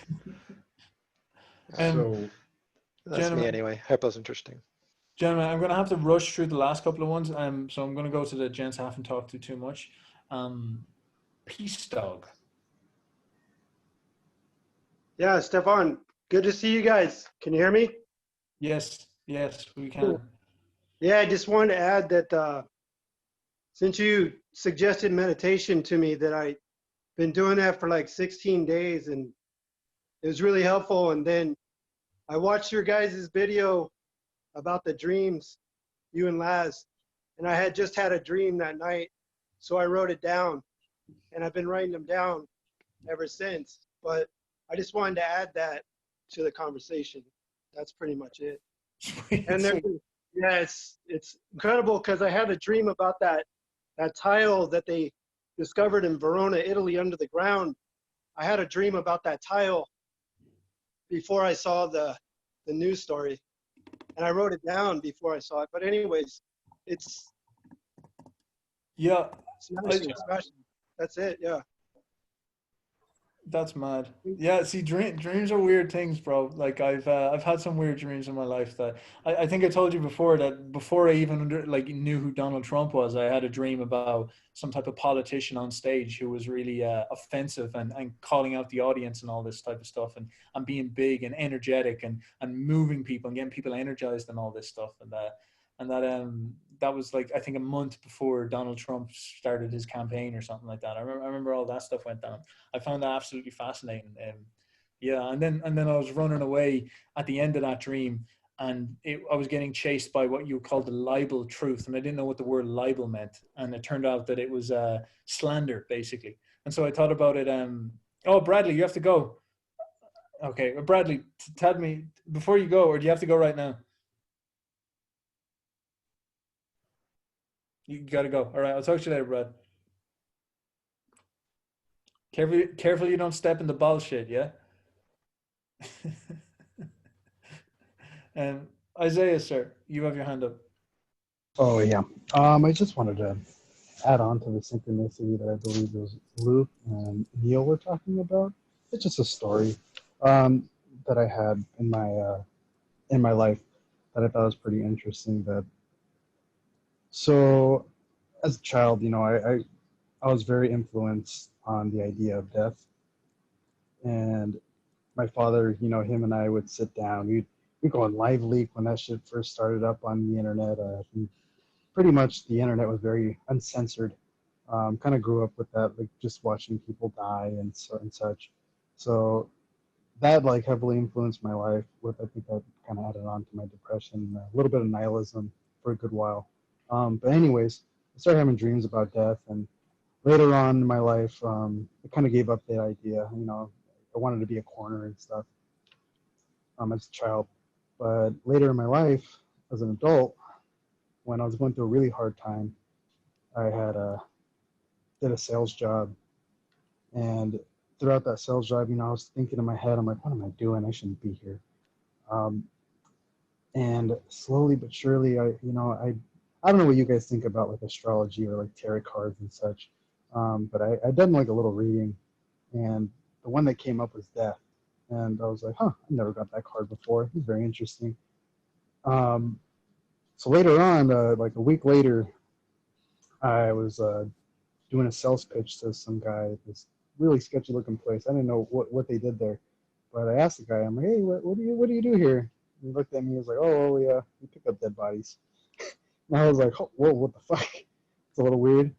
And I thought about it, and I was like, you know what? It totally, like, when he had said that, it brought me back to when I was a child. I was like, holy shit, this is something that I've always been interested in. And sure enough, before I left, I took his card. Later on, I ended up getting a job being someone who, like, mortuary transportation. And I thought it was very interesting how like it all came in full circle that I ended up doing this. Like, I don't know, I predicted that I would probably do something as a kid, but the fact that it actually like came out in actuality was very, very interesting. And I felt a lot of moments of that, and especially doing like LSD not too long ago. Like I realized how much like, wow, why does this keep popping up? You know, like mandalas and just patterns and the big word synchronicity. It was just all interesting stuff. Yeah, and Jung had a couple of situations with patients where he showed examples of little girls who had like a huge amount of dreams, and they're sort of like freakishly religious, you know, like the idea of the world getting digested up by like a giant worm, and then Yeah, I remember that. from 4 different powers in the corner of the world, and you're like, what? A kid was dreaming this? And yeah, man, like the kid's mind, you never know. You never know what it can see. You never know. Great power. Mr. David, Mr. Hermes, how are you, sir? Fine, man. Any... Enjoying the talk. No problem, man. No problem. I hope you don't try to turn yourself into some type of alchemical space lord AI demon and rule us all. Like I have a feeling that's what you're planning. Shit, don't reveal my master plan. I won't be able to brainwash everybody if they know it in advance. I'm on to you, man. I'm like, in this movie, I'm the good guy. Trust me, I know what's going on. Tell me, how are you, sir? I saw you talking a lot about alchemy, like, or if you vent in general, you want to drop in. Yeah, we were talking about a little bit about it here. Actually, I'm thinking about maybe if the boys will be interested, having like a discussion on alchemy once, because I read a lot of that. I read like a shitload of alchemical texts about 7 years ago. Must have been more than 600 or so. And I got really into it before I even knew about Jung or Peterson or any of those. I just got really interested in. Did you say 600? 600? Yeah. I had like a shit pile of PDFs, scanned PDFs, and I just kept reading them for like a year and a half. I was obsessed. I was like, people around me thought I was insane, and I probably was. That's a fast reading speed. Yes, dude. Well, a lot of these texts there aren't. Sorry. No, I'm 100% down. Like, if you've read 600 of them, I am happy as Larry to hear what you've got to say about all. Yeah, well, about these texts, you know, they're not. I could read 600 because a lot of them aren't really that long. They're maybe like 20 or 30 pages, or some of them are 100 pages. But I was really into them. I like read them day and night and read them again. And you know, a lot of them are pretty cryptic, sort of like metaphorical and allegorical, and that's their point. So, but this has been, you know, sort of like cooking or bubbling up in my unconscious now for like 7 years. So now I'd like to go through them again and see what, you know, if I can get some insights out or whatever. Like, and I think if I sit down and try to properly talk about it, maybe we can glean something out.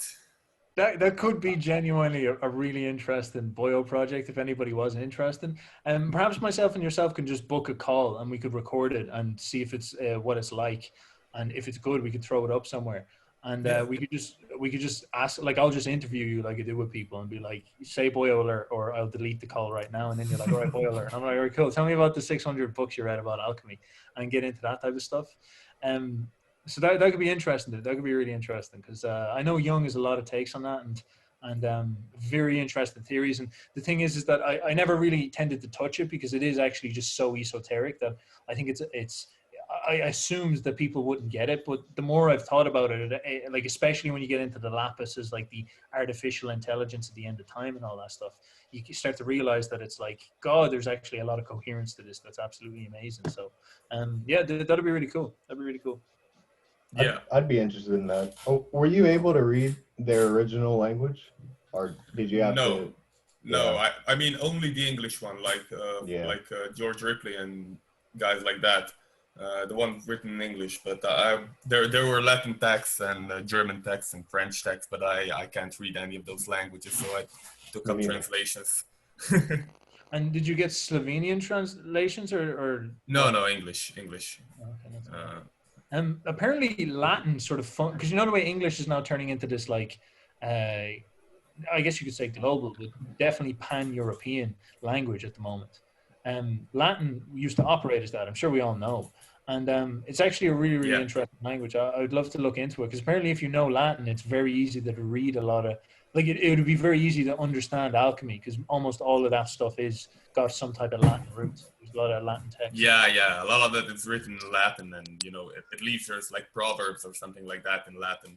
Yeah. And I thought about picking up Latin as well for a time, but then I sort of dropped the idea.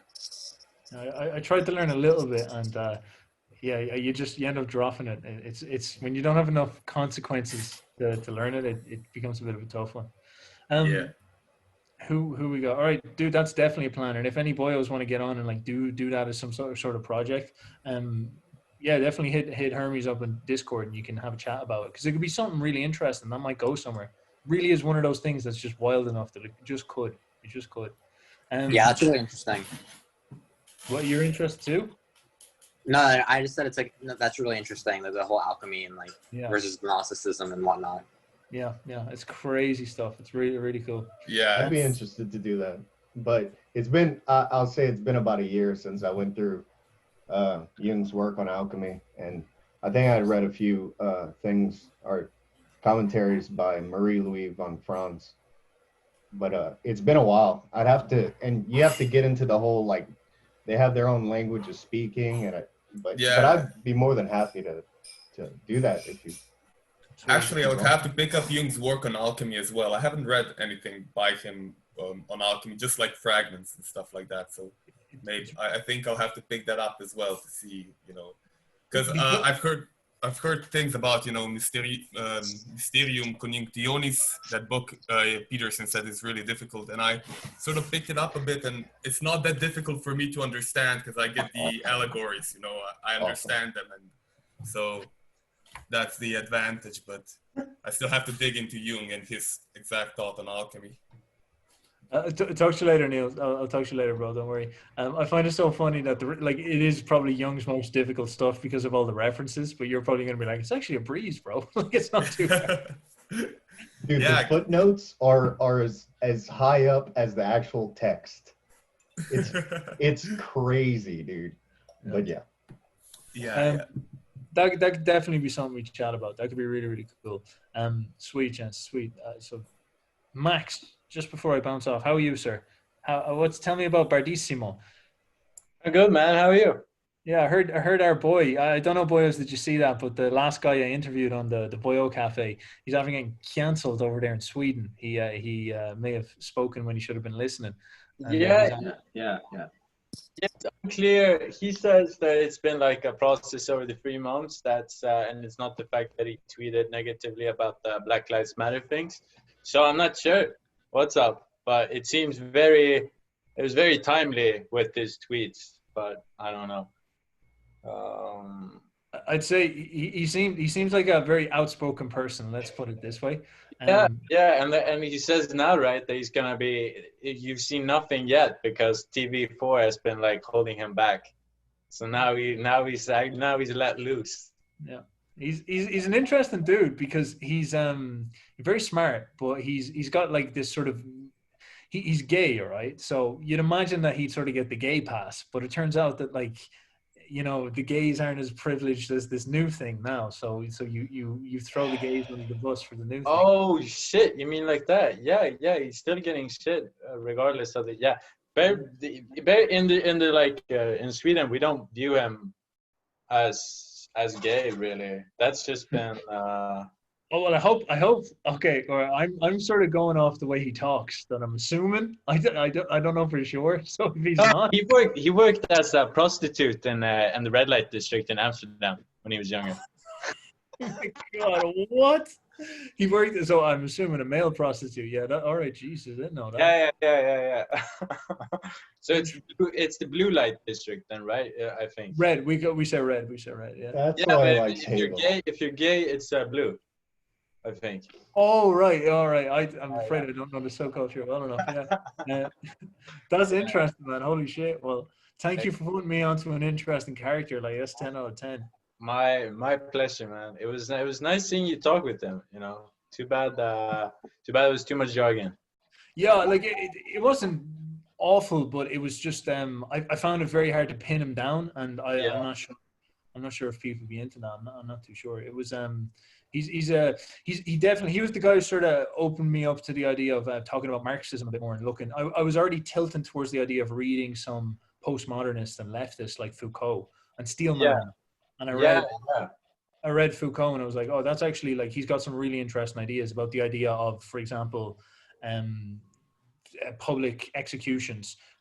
We think that we stopped doing them because it's more humane, but he's sort of saying in a sort of Nietzschean way that, like, humane was a mask for a new form of power to come. So now that we don't see people getting publicly executed, it's because power has become more hidden and they want to stay hidden.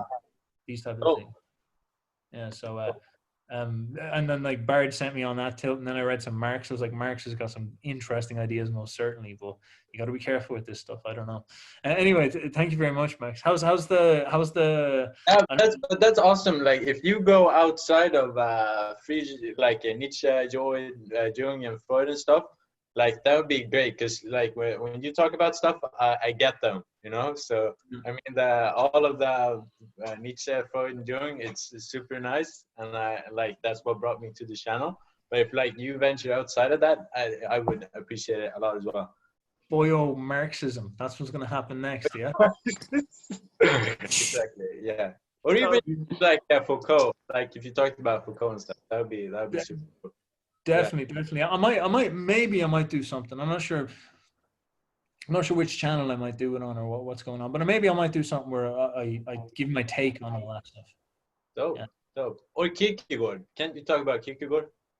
I see. I don't know him well enough. I know that he's like existential dread and all that, but I don't know him. I don't know. Like, I know Nietzsche and Jung, not inside out, but pretty close. You know what I mean? Like, I know them really, really well at this point. Yeah. And the thing that gives me a good grip on Jung is that he has practices that I actually do, whereas most people just don't do them. They just like reading them. Whereas with Nietzsche, I guess it's just you have to understand what he's saying. But then these other philosophers like Foucault and all that, they're not really practical. They're just theoreticians. So it is a bit yeah, absolutely. So right, who else has we got? I do have to bounce at 8, gentlemen, so I might have to booch us all out, I'm afraid. I might have to call it there. Anyway, Ryan. All right, Ryan, I'm sorry about this, sir. I'm sorry I'm only getting back to you now. What's the crack? No, it's all good. So yeah, no, I really enjoy, like, honestly, just like taking a back seat, just listening to all these like crazy conversations, because, like, I learned so much more just like kind of interpreting everything. But here's kind of what I gathered from everything. Okay, so I'm really interested in, like, how people get brainwashed, I guess, or just ideology in general, because it's almost like a leap on that left brain that we've always been talking about, right? It's almost as if the masses, or, you know, the sheep, quote unquote, are like letting themselves get led. And I don't know if that has to do with a certain intention to be led, like a good intention or a bad intention, or a lack of intention. And actually, I wouldn't blame, you know, the people being led by this propaganda or the people putting on the propaganda per se. Because, I mean, what's that one saying? Oh, the road to hell is led with good intentions or something. Something like that. No. I think that's really important, because I feel like intention really is the seat of all action, I guess. And of all, I read this one book that I think it was called Think and Grow Rich. And it was like the intention or the desire to have something or to acquire something. It makes it so that things that you need to acquire that are put into your vision or put into your sphere of awareness, almost by your subconscious, or maybe you start to notice it more. And it's as if just that desire and that faith of having that, like faith that you will acquire that, it almost orients your left and right brain to communicate properly with itself. You know, it's almost this alchemical. I don't know if that's the right word, but this alchemical formulation where you align yourself with the world, and the world aligns itself to you. And we've been circling around this idea of what to do about this autonomous left brain that's taking over the world almost, and this AI. But as far as I can tell, kind of what has risen out of my subconscious per se is like, if you have the intention to do something, if you have the intention to change the world in some way that you think would be beneficial, the left brain and the right brain would automatically snap into alignment with themselves, and meeting would manifest itself in front of you in the form of, I don't know, just things that are meaningful or things that you feel like you should do. And that's my new sense. This is actually a great take that I'm going to talk about Nietzsche with, because that's literally all I can do. I'm just like a fucking one-trick pony at this point. It's like, you're like, what did you have for breakfast today? I'm like, well, do you know what Nietzsche had for breakfast? I'm going to talk about a bit like this, because there's kind of three things I can go into. I'm first going to have to ask Nate for permission. Nate, I know we're due to chat for at 8, but I can go on a fucking crazy riff for a second if you wish, and then I'll get rid of all these motherfuckers afterwards. Yeah, that's fine, man. I'm good. Go for it. I want to hear it. Sweet. So, this is actually Nietzsche's critique of Christianity, and not necessarily his critique of Christianity as such. Like, for example, in Ecce Homo, he says he likes Christians, but he's trying to point out this sort of problem, and this is why people call him a postmodernist. And the problem he points out is the thing that Yuri Bezmenov points out as well, is that, I'll talk to you later, Mike. Yes, see you later, man. The thing that Yuri Bezmenov, I don't know if you've seen Yuri Bezmenov. Yuri Bezmenov is the psychological warfare agent, and the way he takes over countries is by going in and leading the people away from the religion to an autistic ideology which makes them attack their own people, which is genius. It's just so smart, okay? And what Nietzsche noticed at the turn of the 20th century is that what we're moving into is an era where we'll have media sources, we'll have machines, we'll have the ability to influence people to such a scale that now you can imagine that the church has now become outdated. So the church is this old way of keeping people all on the same page, and we're now going to go into this radical period where there'll be all these new ways to influence the mind. So whoever controls the media controls the mind. So Nietzsche sees this, and he's suggesting that we are going to be fucked royally if we do not have a solid sort of coherent spine to what it means to be a Western person, what it means to be, well, he would call European. That was his interest, all right? And so to have these people coherently, to protect them from like crazy new attempts to take the people and make them fight themselves, make them essentially commit suicide. Now, what does this mean? This is sort of conspiratorial, so we have to think about this in a radical way. What Yuri Bezmenov is suggesting is that the Russians or the Soviets during the Cold War figured out a way to get a people to divide against themselves by getting them to essentially form an ideology and then fight themselves, so they would come in and float in as these rulers on top. It was this new form of conquest, a new technology, if you will. And so in some sense, Nietzsche vaguely predicted something like this was coming. And in order to protect yourself from that, you need to have a coherent ideology that's resistant to that. And you can make a pretty decent argument that maybe not Christianity as such, but Christianity as it presented itself at the end of the 20th century was simply incapable of resisting this. This is the postmodern idea. The idea is, yes, all right, maybe ideally we should have, everybody following the natural law of God. But in practice, if we say that, and then these genius psychological warfare agents like Yuri Bezmenov actually managed to take over society and we didn't put anything up to protect it, we're still losing. And losing is way worse than being right. This type of thing. And so it becomes a very, very scary thing. And so Nietzsche's sort of suggesting that we need to formulate some position where we can have something that's so rigid and strong that we could even have these motherfuckers like Yuri Bezmenov, these psychological warfare agents, trying to attack us with these ideologies, but they would fail. A new conception of what's going on. And this is what motivated him to do the reevaluation of all values. And the thing that he saw that was fundamentally wrong with the way that the West was going is that it had no self-confidence, is what he said. It had no belief in itself as a righteous inheritor of the world in some sense. And that's a unbelievably dangerous idea. So I don't recommend you go around talking about this too explicitly till you've digested it a bit, then maybe present it. But basically the idea was, Christianity presents this self-sacrificing notion that is very intelligent psychologically. It's definitely not wrong, but these things are very nuanced. It also can have a thing where it becomes too self-sacrificing to the point where it makes you impotent and unbelievable, unable to believe in yourself. And so Nietzsche was trying to say we need to find this intention to believe in ourselves. Now, what does believing in ourselves mean? So a lot of people think that, and this is a legacy of Christianity or slave morality, we could say. A lot of people think believing in yourself and wanting to win and wanting to rule and wanting to be great means that you want to be like Sauron and dominate people and all that. But actually, there's a very good argument to say that, you know, great people create great, beautiful cultures. You know, I don't know if you've ever seen Monty Python, but there's this scene where like the Jews are planning to take out the Romans, and one of the Jews turns around and says, "What did the Romans ever do for us?"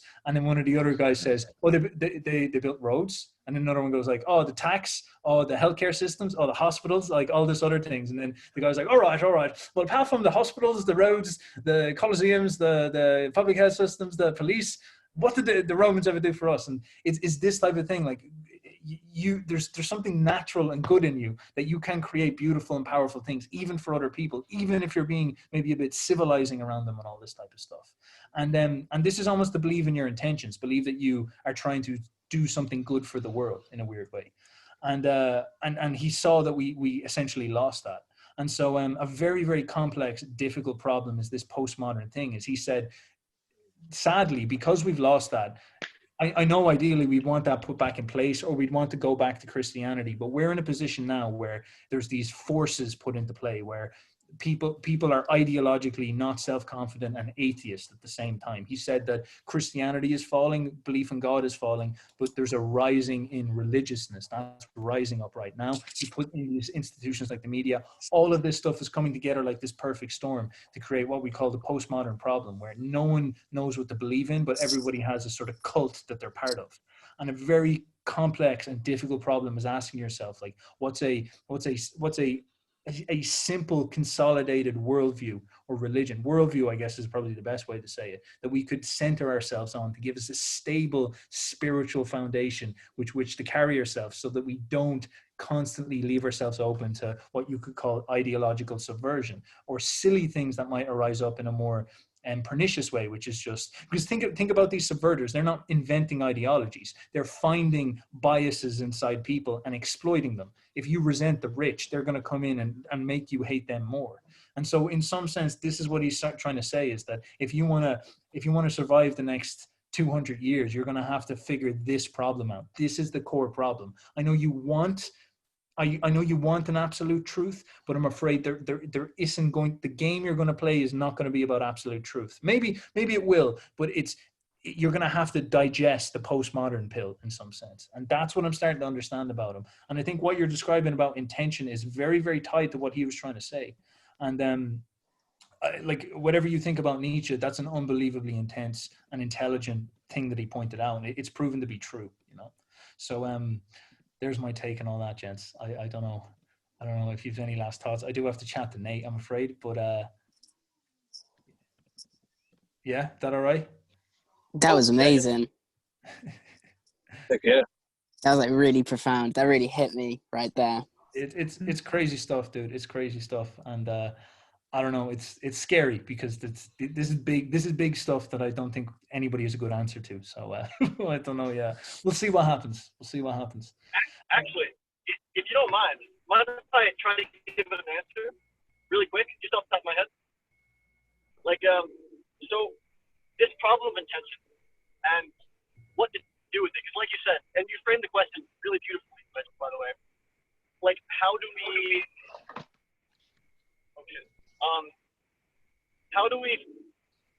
create, as far as I get it, like, how do we create meaning when there is none, or when you have an intention that you don't know if you can succeed?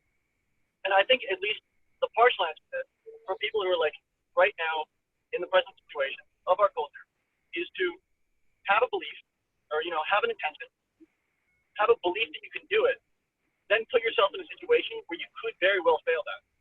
So whether it be a new job that you want to succeed in, or if you want to get into a good school, or you go to a new city, which is the situation I'm in, by the way. I think if you put yourself in that situation, like I said, that framework will automatically snap into alignment. Yep. I don't know. I That's guess the I agree. I guess just to kind of sprinkle the last notion on top of this, to bring back Jung's critique of Nietzsche. And I don't like the way a lot of people deal with this, because what they do is, like, Jordan Peterson's guilty of this as well. Love him. I think he's a genius. But at the same time, this is a sort of cardinal sin for me. This is my left brain getting triggered here. He says that he kind of frames it like Jung essentially defeats Nietzsche by saying that values can't be discovered and all this type of stuff. But I think what Jung points out, which is extremely smart, is that what Nietzsche's suggesting here is that we need to find that intention inside of us where we believe we are righteous to imprint our image of ourselves on the world.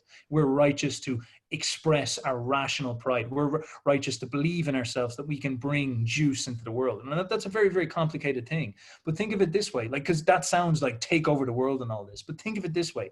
Think of if you could sit down and you can pull off your left brain. Because if you took over the world, if I took over the world with my left brain, I would cut it all up and destroy it and turn it into, like, shitty planet so I could serve myself, because my left brain autism got the best of me. It's actually not a good thing. It's like my evil took over. But if I could conquer my left brain and get into my right brain where that Mandala thing comes from, and let that self project itself out into the world through me, I'd actually do brilliant things for the world. It'd be fantastic. And it would be a little bit of my soul, but it would be an absolute magnificent achievement as well. And this is a very, very subtle point that I think Jung says. Like, I'm not sure Jung's explicit like this, but you can take it this way, that in some sense Nietzsche is correct about the diagnosis of the problem. And then Jung gives an even more interesting angle on it, being like, and here's the psychological way that you could perhaps do it.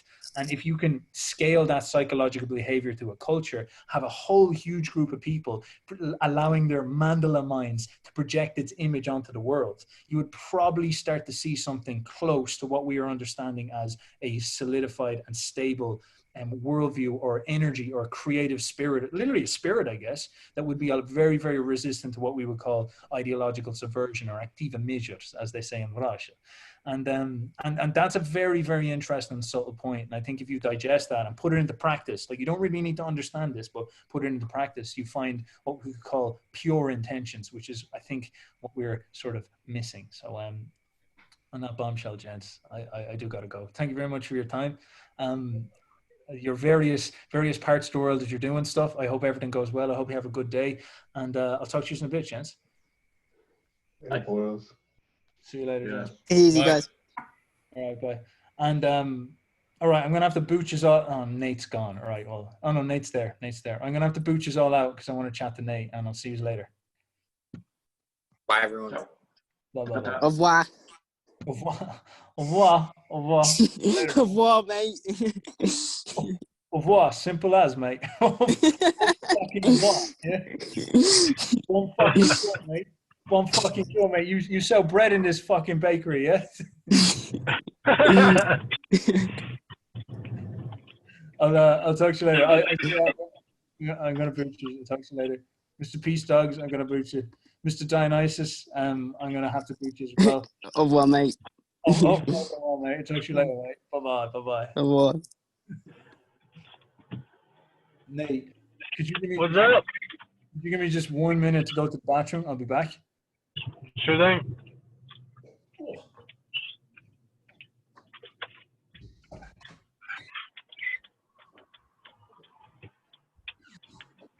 There you go. Stop recording.